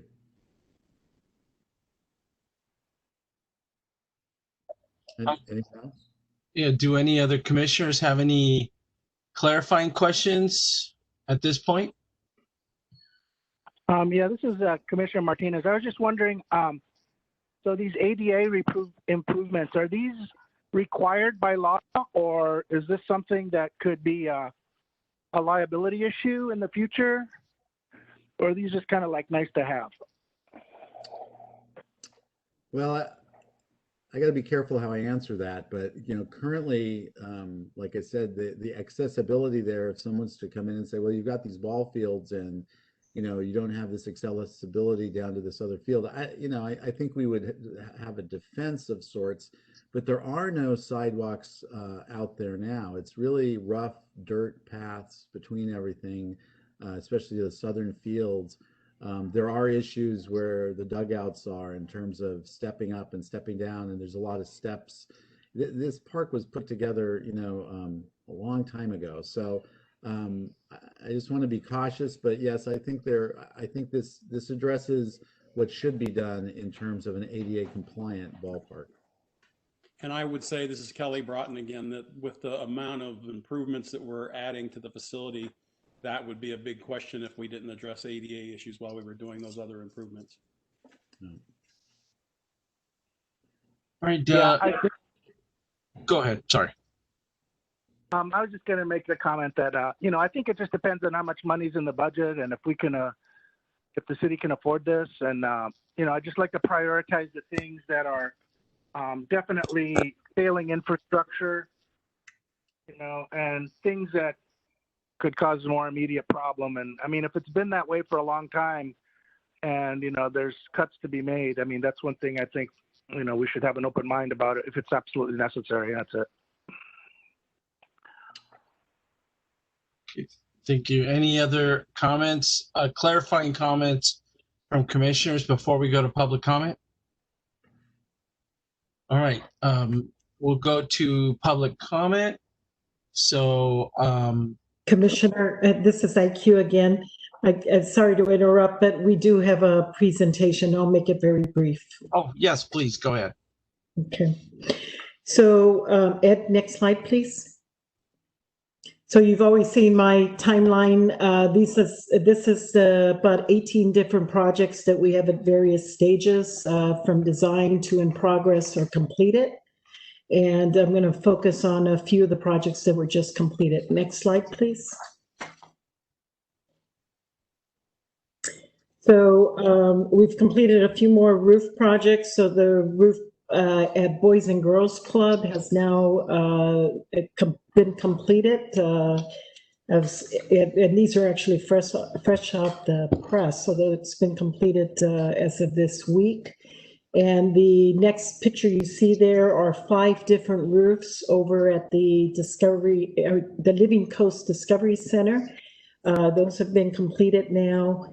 And then the second phase of general improvements at the Norman Park Senior Center have been completed. That completes all of the interior work within this Norman Park Senior Center, including the ballroom or gymnasium area, the first floor kitchen, restrooms, and all of the joint usable space by staff, exterior trellises, and then ADA improvements throughout the facilities to enter ADA doors that open automatically, and then some ramps to the adjacent facility and parking lots. Next slide, please. So this is recently also hot off the press, I think completed last week. This is a new playground at Breezewood Park. I think this is maybe the 3rd playground that has been completed under the Measure P projects. We have this line item still showing in design for additional playgrounds to come sometime in, I believe, January is design for additional playgrounds. Next, please. So these are projects currently in progress. So the Baton Roof is what you see there, the Norrin Park Senior Center. If you pass by there right now, you will not see the Baton Roof on there. You'll see Visqueen actually guarding against potential rain while we get the approvals from, or permit approvals to continue to move forward on the project. The next picture is a picture of the Women's Club. We've got a window replacement project at the Women's Club. It is a historic building, so it did have to go through a level of historic review. And because of COVID, we've experienced a delay in the arrival of the windows. We actually bid this out almost 2 months ago. We're anticipating delivery of the windows December 3rd. The next picture is of this particular light hasn't failed, but if you do go to Winding Walk or Veterans Park, and there's been some press coverage on this where we've had lighting poles actually fall. This particular project, again, COVID has had an impact in the delivery of the lights. We actually bid out and had our pre-construction meeting, placed our order, and been delayed due to COVID. We anticipate delivery of the lights for both parks November 1st. And then the final slide that you see there is a project we have at 4 different locations. It's Eucalyptus Parks, Los Niños Park, Roar Park, and Terra Nova Park. This is replacement of sidewalk panels, which pose potential trip hazards, addressing ADA issues both within the park and in the park parking lots. And that project, the pre-construction meeting is scheduled, I believe, for next week. And then the last slide, I think is, yeah, the last slide is another up-close picture of the Roar Park restroom. And we talked about that a little earlier at tonight's meeting. But that does conclude my presentation. I do also want to take this time to thank the commission. I am retiring, and it's been a pleasure working with you. Unfortunately, I will not be available on the January meeting. So thank you for helping us deliver projects. It truly has been a pleasure to both work with the commission and serve our community.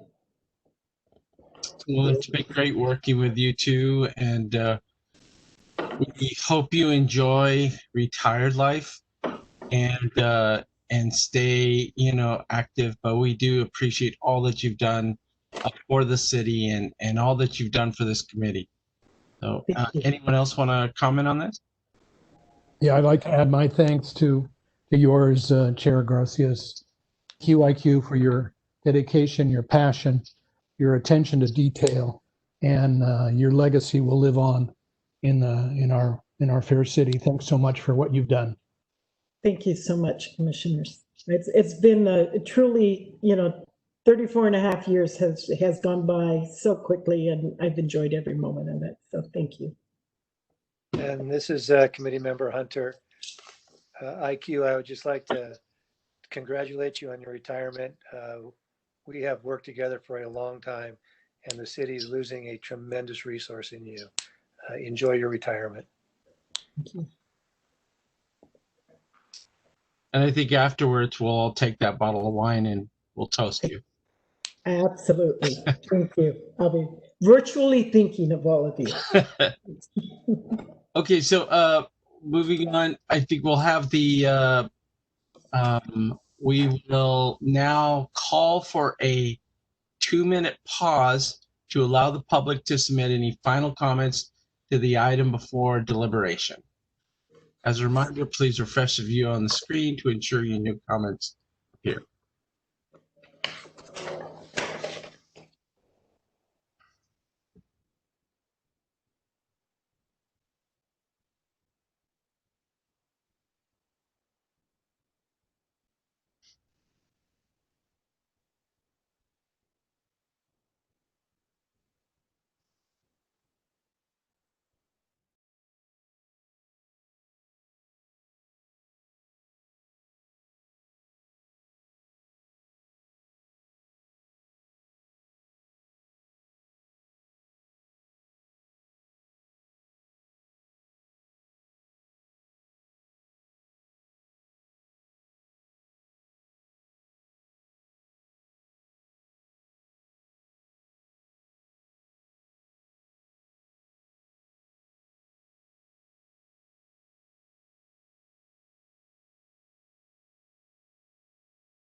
Okay, the commenting period for this item is now closed. Have we received any comments? No comments have been received. All right, thank you. Let's see. I think would anybody let's see. Okay. Do any commissioners have any final comments or questions on item 7 before we move to the next item? Okay, so we're moving to the next item. I think it's 7B. Update on Loma Verde Recreation Center. Does staff have a presentation on this? Yes, we have a presentation. Good evening, everyone. My name is Patricia Furman, and I am the principal landscape architect here at the City of Chula Vista, and I'm happy to present an update on the Loma Verde Recreation Center. Also with me, I have Jim Summers, who is the president of Easy Construction, and Christy, who is with Jeff Katz. Next slide, please. Okay, so most of you know where the Loma Verde Recreation Center is, but for those of you who are a little confused about it still, it is right next to the Rienstra Sport Complex, and it's very exciting to hear all the updates and upgrades that are going on at the Rienstra Sports Complex. And it's on 1420 Loma Lane. The recreation center is within a 6-acre park, and it's about 48,000 square feet. Next slide, please. So as you recall, the city engaged the community in 2019. They had approximately 12 community workshops, and also they had a survey online in English and Spanish, and they collected so much information from the community, and they created a list of priorities and a list of amenities that the community shared with the city about the importance of having these amenities in the recreation center. Next slide, please. So based on the priority list that was created, there was this bubble diagram that indicates the priorities that the community shared with the city. So based on this concept, the city realized that we needed to move forward to refining and developing the concept. Next slide, please. So early this year, the city council approved a resolution to enter into an agreement with EC Constructors to refine that bubble diagram and design the Loma Verde Recreation Center. So starting in April, we put the team together, and with city staff and the consultants, we have been working very hard to develop that initial bubble diagram concept into what you're going to see today. Next slide, please. So with that, I'm going to ask Jim Summers and Christine to join the presentation. Yeah, thanks, Patricia. Yeah, this is Jim Summers. I'm the president of EC Constructors, and we were selected by the city to work on the design for this, and hopefully next year we'll be doing the construction as well. This, what we wanted to show here real quick, this is the existing floor plan for the facility.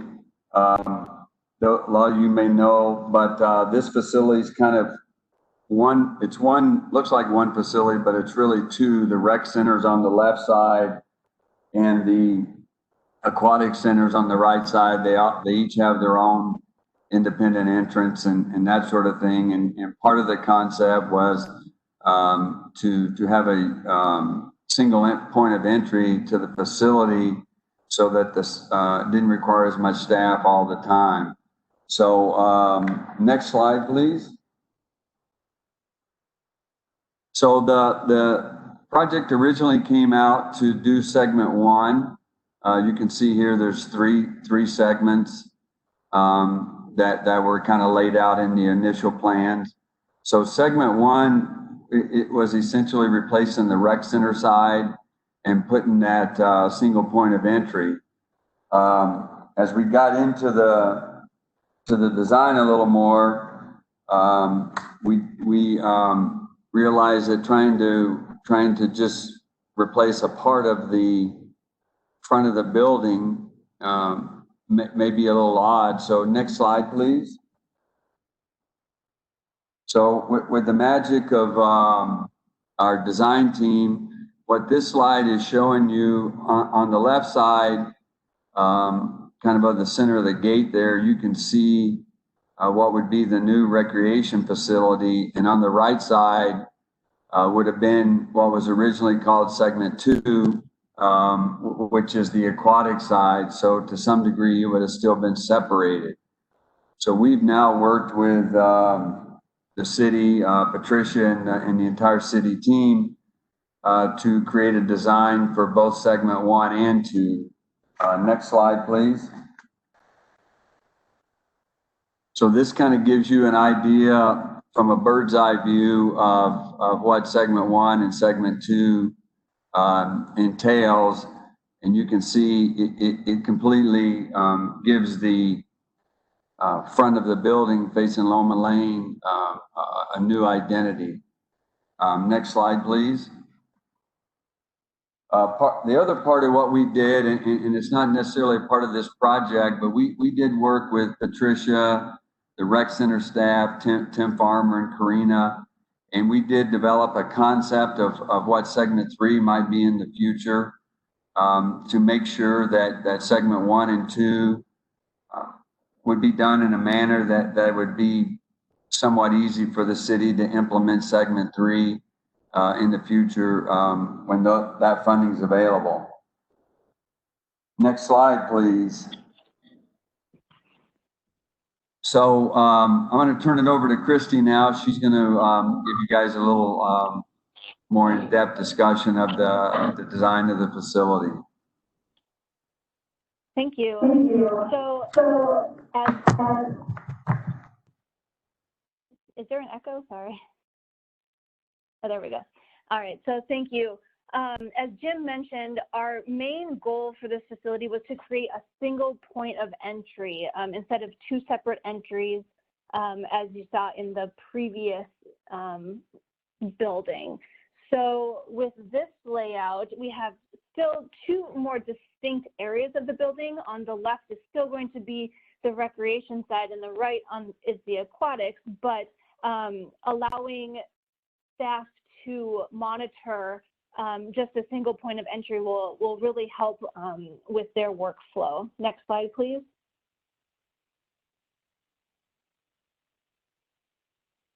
So just a close-up of that lobby area that I mentioned. So you'll see to the north of the lobby is the recreation office.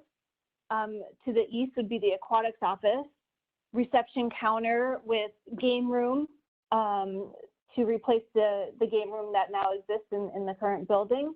We're also designing dance rooms with operable partitions, a crafts room with an outdoor kiln area, and then support spaces like janitor and men's and women's restrooms, along with a fitness room.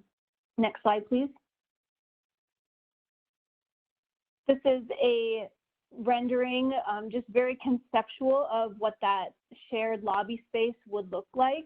Lots of space to interact with the public, lots of opportunities for wayfinding and program announcements, just really refreshing the interior that the public will engage with for this project. Next, please. There's the multi-purpose room with basketball and volleyball courts with a large storage area. Next.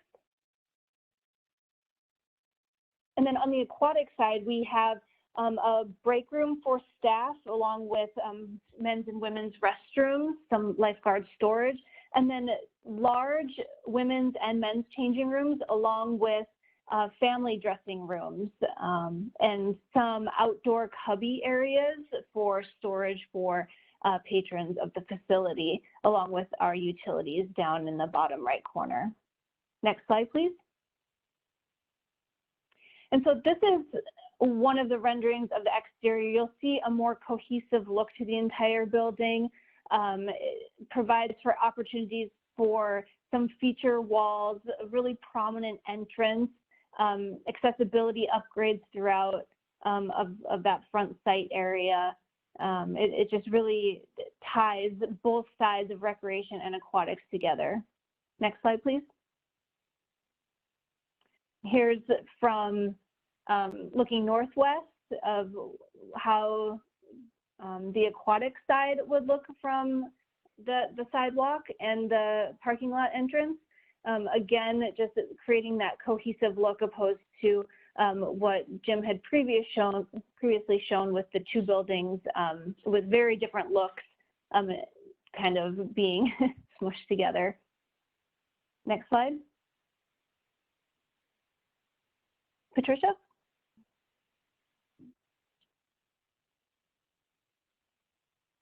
Thank you, Christy and Jim. So we presented the project to the community back in July 27th of this year, and we presented a schematic design. We obtained feedback. It was very well attended. It was a virtual outreach meeting, and we were working very hard to reach out and to invite as many people in the area to participate. And we were very happy that we had a very good participation. So we obtained feedback from the community, and based on the feedback that we obtained, the schematic design was developed into what you just saw. Now the next step is to continue moving forward and developing this design so that we can present it to the community again in mid-November. So that is the goal. We don't have a date yet, but the goal is to present it to the community in mid-November. And after that, we would present it to the Parks and Rec Commission for feedback. And subsequently, the plan is to present it to City Council in December or January for approval of the design. And after that, once it's approved, the plan is to continue moving forward with the development of the construction documents so that we have a complete set of construction documents ready to go by June of 2021. So as you saw during the presentation, initially we were looking at segment 1 only, and during the design we realized that we needed to include segment 2. So I told you at the beginning of the presentation that the rec center is about 48,000 square feet. Well, segment 1 is about, I think it's about 14,000, maybe a little bit more, maybe 14,200. And segment 2 is about 6,400. So it's very, very important to design both segments together because that is the front of the recreation center. And it needs to be cohesive, like Christy said. And also it's the cost of construction, it makes more sense to build it this way. So obviously right now we don't have funding for construction, but the goal is to have a set of construction documents ready to go so that when we obtain funding for construction, then we can move forward. And I think that we can continue looking for grant opportunities. As you know, last year, the city submitted an application to the statewide parks program, and the project wasn't selected to obtain grant funding. Some of the reasons that we received is that it was very competitive, number one, but also other projects that obtained grant funding were for actual park construction.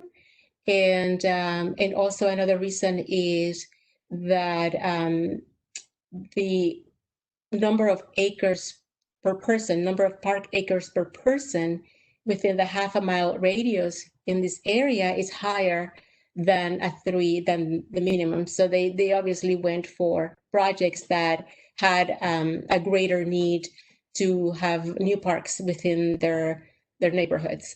So anyway, but we will continue to seek grant funding, and obviously it's our priority is to complete this project. It's very much needed. Next slide, please. Okay, so that concludes our presentation. Do you have any questions? Any questions or comments from the commissioners? Clarifying ones before we move to public comment? Yeah, this is Commissioner Martinez. Yeah, I was just thinking through this whole presentation, like, because right now, aren't all the parks and all these recreation centers closed because of COVID? I mean, has that been given a thought as to, I mean, is it going to be the same world, you know, in a year, 2 years? I hear all sorts of different things. And I mean, does that make sense to, now we're making it so that there's one entrance, we're centralizing the entrance and the lobby rather than decentralizing it. And I'm just wondering, what thought, if any, did you give to those types of considerations? Oh, yes, very good question. I'll invite Tim Farmer to join our conversation, and he can provide more feedback about how the COVID pandemic has affected the recreation center. Tim? Good evening. This is Tim Farmer. Yeah, we do have kind of an uncertain future in when we are going to be accessing our rec centers. One of the things that we have noticed is, and we put into the design of this structure, is the flexible space, the large open room that is currently now 3 separate rooms. This has the ability to open it up and have flexible space and allow more open areas. With the central access point, depending on how budgets go for our future staffing, it is to minimize the amount of staffing that we need to have the access points. And so we can have better line of sight from our single point of entry to both the recreation side and the aquatic side. The way that it's set up right now, both of those lobbies are tighter than what this would be, significantly tighter than what this would be together. So I think there's still more room in this entryway if it was to capacity than what is currently in place. Yeah, this is Jim again. Yeah, Tim, you're right. Right now, to get into the aquatics or to the pool deck, you walk in about a 6-foot wide pathway right next to somebody's desk. So this new facility in this big open lobby actually provides a lot more space and also provides better security. But the other big thing about this facility is the changing rooms. Right now, all the changing rooms are more open, gang type, what they refer to as gang type showers with a single pedestal with 4 to 6 spray heads. This new facility will have all separate showers and things like that. So as far as COVID goes, this facility will be much better if it has to operate in an environment like that than the current facility. Tracy Lamb here with the community service. Just to follow up on Tim's comments, and the design is wide open. And if you look at what's going on with our youth and what's going on around the anxiety that's built up from COVID, rec centers are going to be a very important part. Right now, our parks are full. The rec center pool is open and offering program that is at capacity as far as trying to do it safely. And we are doing it safely.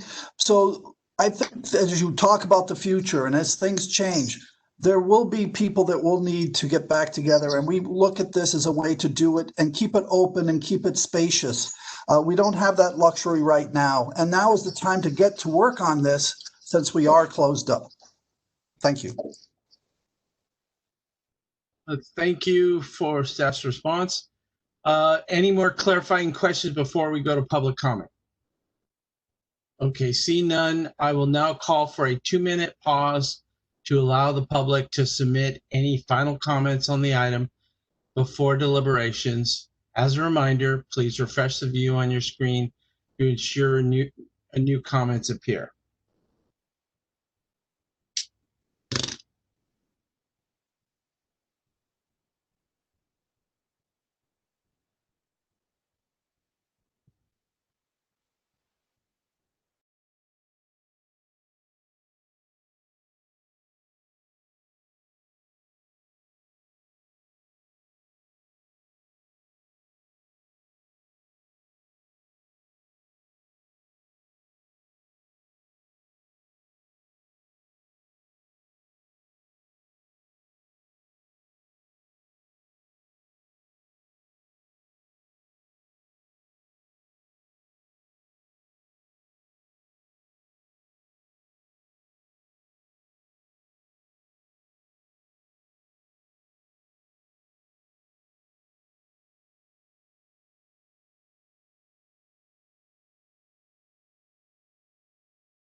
Okay, the commenting period for this item is now closed.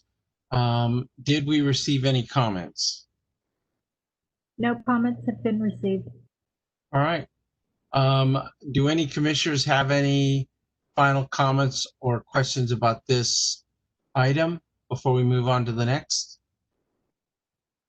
Okay, moving on to the next item, 7C, update on the smart irrigation study.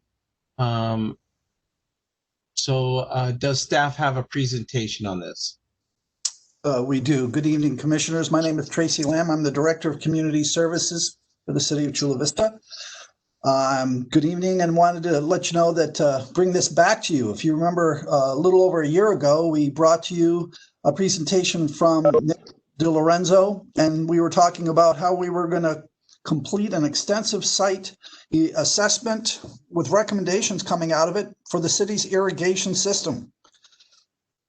Working in partnership, our staff with our consultants, we've been able to do a very extensive study with recommendations throughout all our parks. We have 64 parks here in the city of Chula Vista, varying sizes and very different challenges throughout the parks.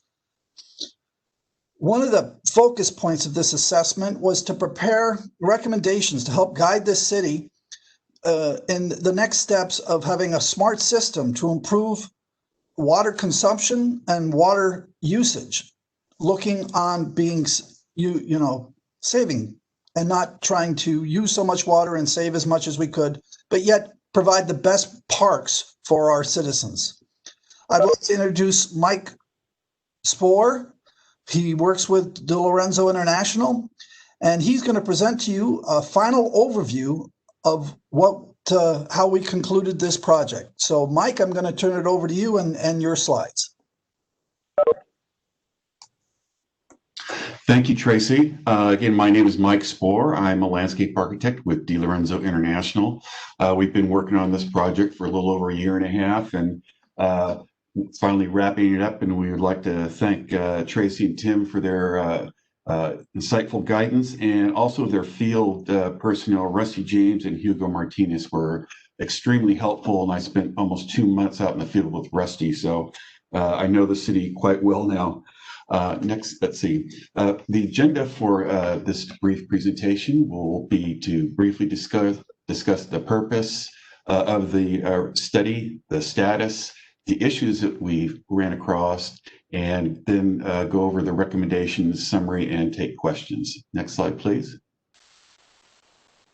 So the purpose of the Smart Irrigation Program was to improve public safety, replace equipment that's beyond its service life, reduce labor costs, energy use, reduce recurring expenditures, and increase water use efficiency and conservation. Next, please. So we visited 87 sites. As Trace said, 67, I believe, are parks. We also looked at some rec centers. We looked at some parkways and medians. We inspected nearly 200 controllers, tested water pressure at more than 130 meters, and assessed 26 pump systems. Thank you. Next. To date, we have completed the site assessments. We prepared draft recommendations, reviewed the draft recommendations with staff, and set project priorities.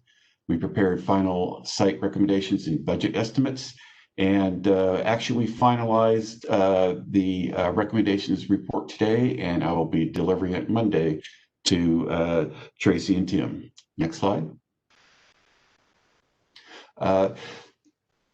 What we found in our assessment that there were 2 sites where domestic water uses were being served by irrigation main lines, which is a considerable problem. There were 9 sites without code-required backflow preventers on the domestic water system, and many older sites don't have flow sensors and master valves that could stop a main line break and prevent erosion and damage to public or private property. Next. There's a lot of 20 to 30-year-old controllers and pumps out there. There are a number of 2G and 3G cellular connections that will not be supported after 2011, affecting 11 sites and 22 controllers.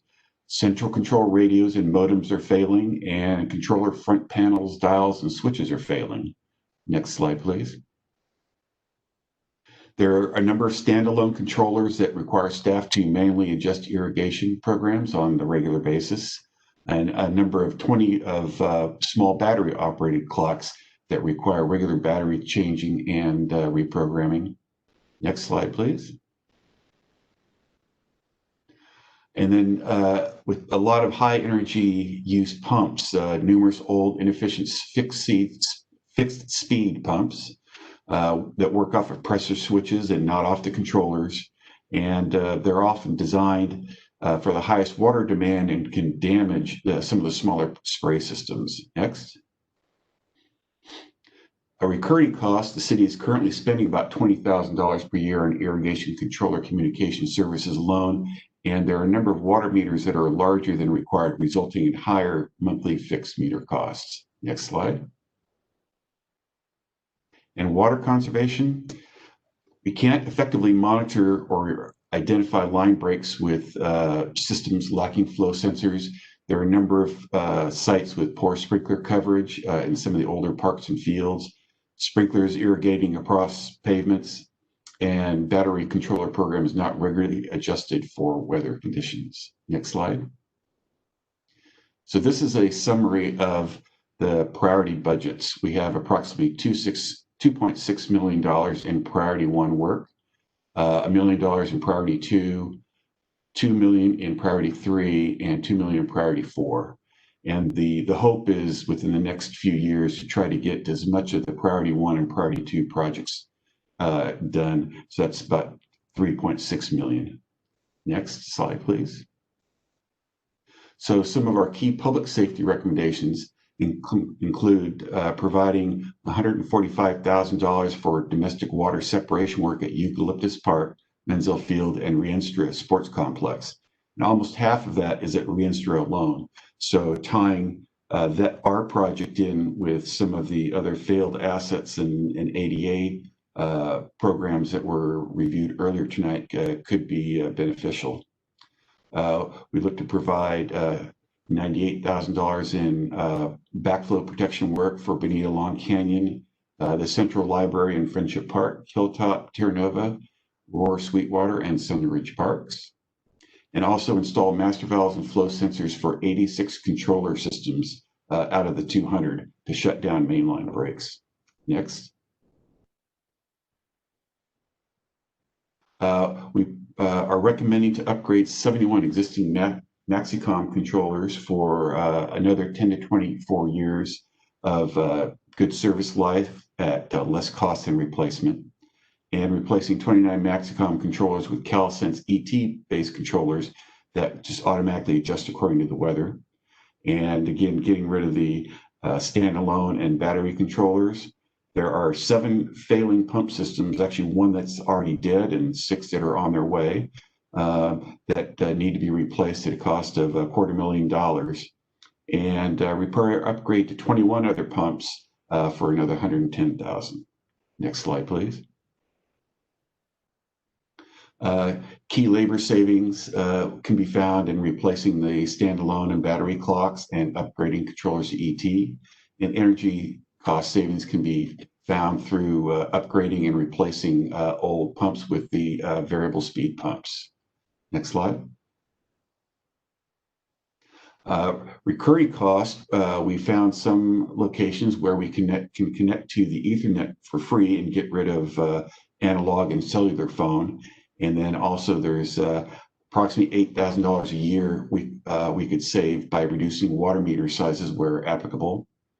And with water conservation, we could save a lot of water by installing flow sensors and master valves on the 86 systems. And there's a $2.2 million in potential irrigation redesign projects. Next slide. So that's the end of my presentation. And are there any questions? Okay, I think go ahead if there are any clarifying questions. Any clarifying? Hi, Michael, this is committee member first. Can we go back 1 slide? So your last bullet, the 2.2 million in potential, that's irrigation savings, or that is design savings? That is construction cost for the redesign and installation of inefficient irrigation systems. Now, almost half of that is for Greg Rogers Park, the main northern section. That's a very antiquated system that has very poor coverage. It really needs a pump, but the piping just wouldn't take it. So that's where that redesign would come from. Also, some ball fields like the Menzel South Field is a potential, and there's ball fields at Discovery Park that could really use redesign as well. Was any analysis done to determine what type of savings we would accomplish by just upgrading the irrigation system, like the CalSense you mentioned is a weather based? Correct. Currently, probably out of the 200 controllers, there's really only about 20 or so that are not central controlled. There are 5 different central control programs that staff are using to monitor irrigation controllers. The Maxicom is the biggest with about 75% of the site. It is an older product, but there isn't a real replacement for that. The CalSense is a great system for doing more open lawn areas. It's really good for ET. The system's a little problematic when you start trying to program for ball fields around fertilizer schedules and special events and tournaments and things like that. They tend to be a little more tricky, so that's why we tend to stick with the Maxicom in those locations. However, the second from the bottom there, we do propose repairing 3 Maxicom weather stations, and actually that's going to be replacing 2 and repairing 1. And that will provide the Maxicom system with ET as well. Okay. So I think what I'm hearing is that generally the systems that we have are fairly efficient. It looks like we need to update some, but generally we're fairly efficient across the board. Correct. Your systems overall are managed primarily from the parks office, and they are monitored. The issue is that, especially with the Maxicom, which I said is like 70% of the system, a lot of those controllers are 15 to 25 years old, and they are just falling apart. A number of them have old radios that are failing, and so then you have to replace a radio at about $1,000, and then the 2G and 3G modems are $3,000 to $5,000 to replace. So it's the infrastructure is just failing, and the staff has just done a great job at keeping it patched together and to keep it functioning. So the system is old, however, it appears to be fairly efficient. And so by updating or upgrading, we're really not going to see much of a savings on our water bills. Well, no, but what you will do is you will increase protection from liability. I said out of the 200 controllers, 87 did not have master valves and flow sensors. And so if you have a mainline break that could run possibly all weekend, if somebody doesn't catch it, that can cause a lot of damage to public and private property, and also be, hazards to the public in general. So trying to get the system buttoned down and protected is one of the key focuses. And then the efficiency comes along with some of the other factors, especially where we can incorporate irrigation redesign.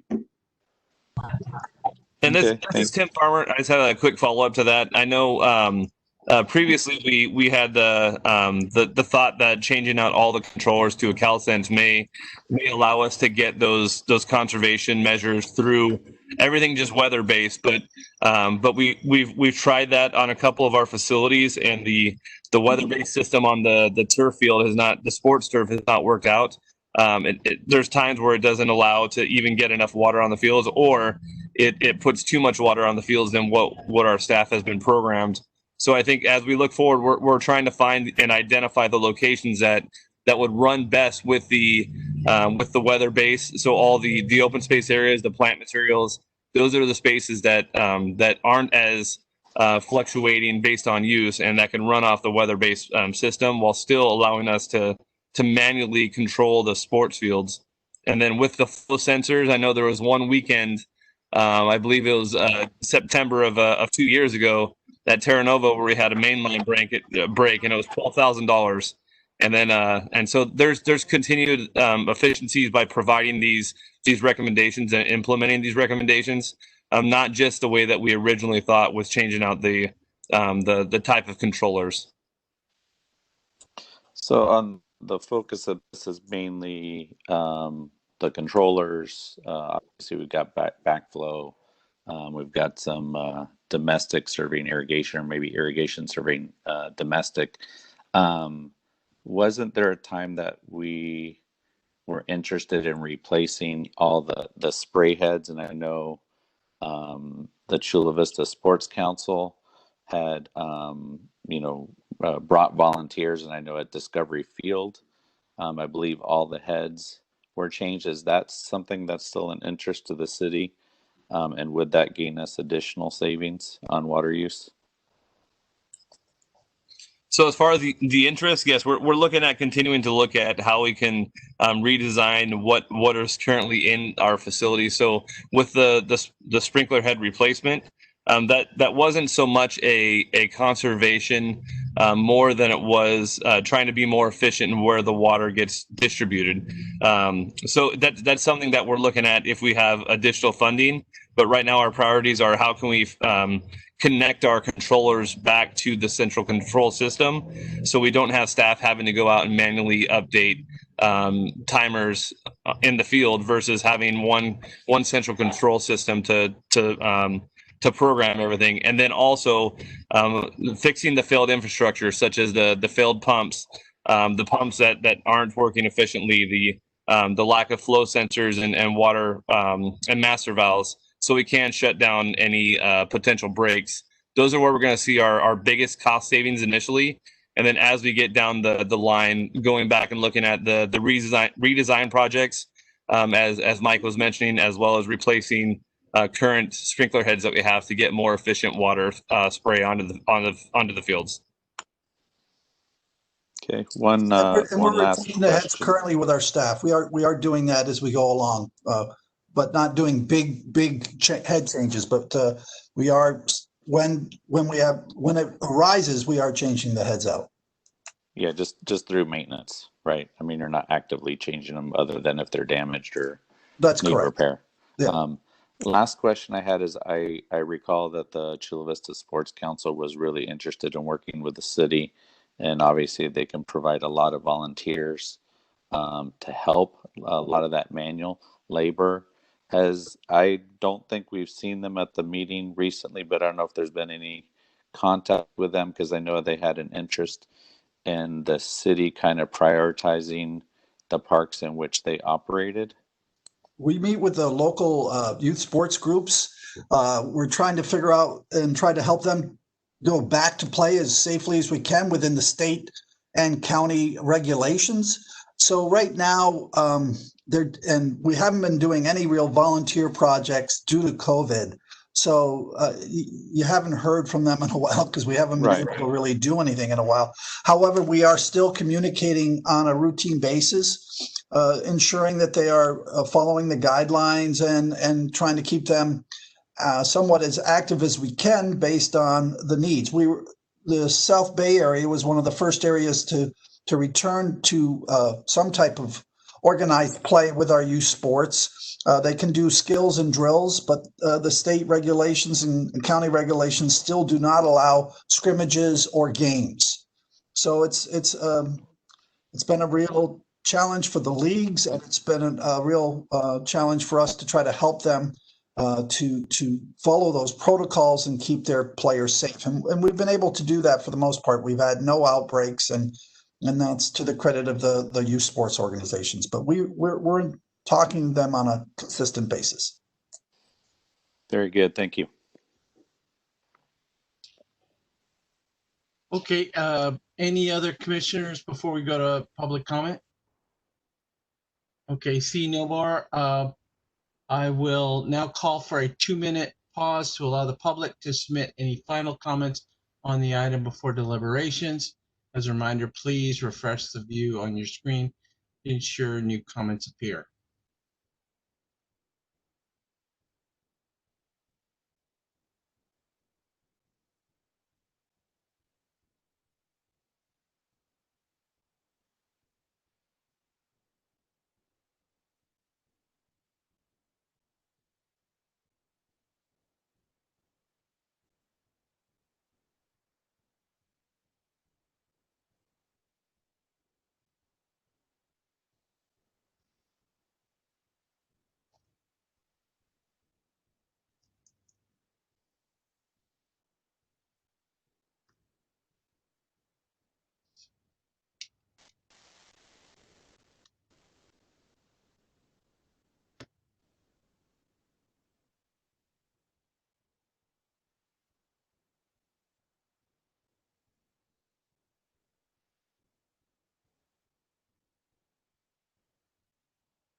Okay, the commenting period for this item is now closed. Do we have any comments? No comments have been received. Thank you. Do any commissioners have any comments or questions on this item? Seeing no comments. Number 8, does staff have any comments for the remainder of the meeting? No.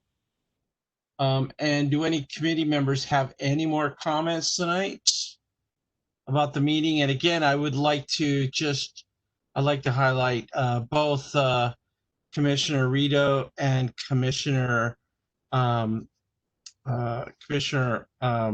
First for the outstanding work they did on the 2 items that they had.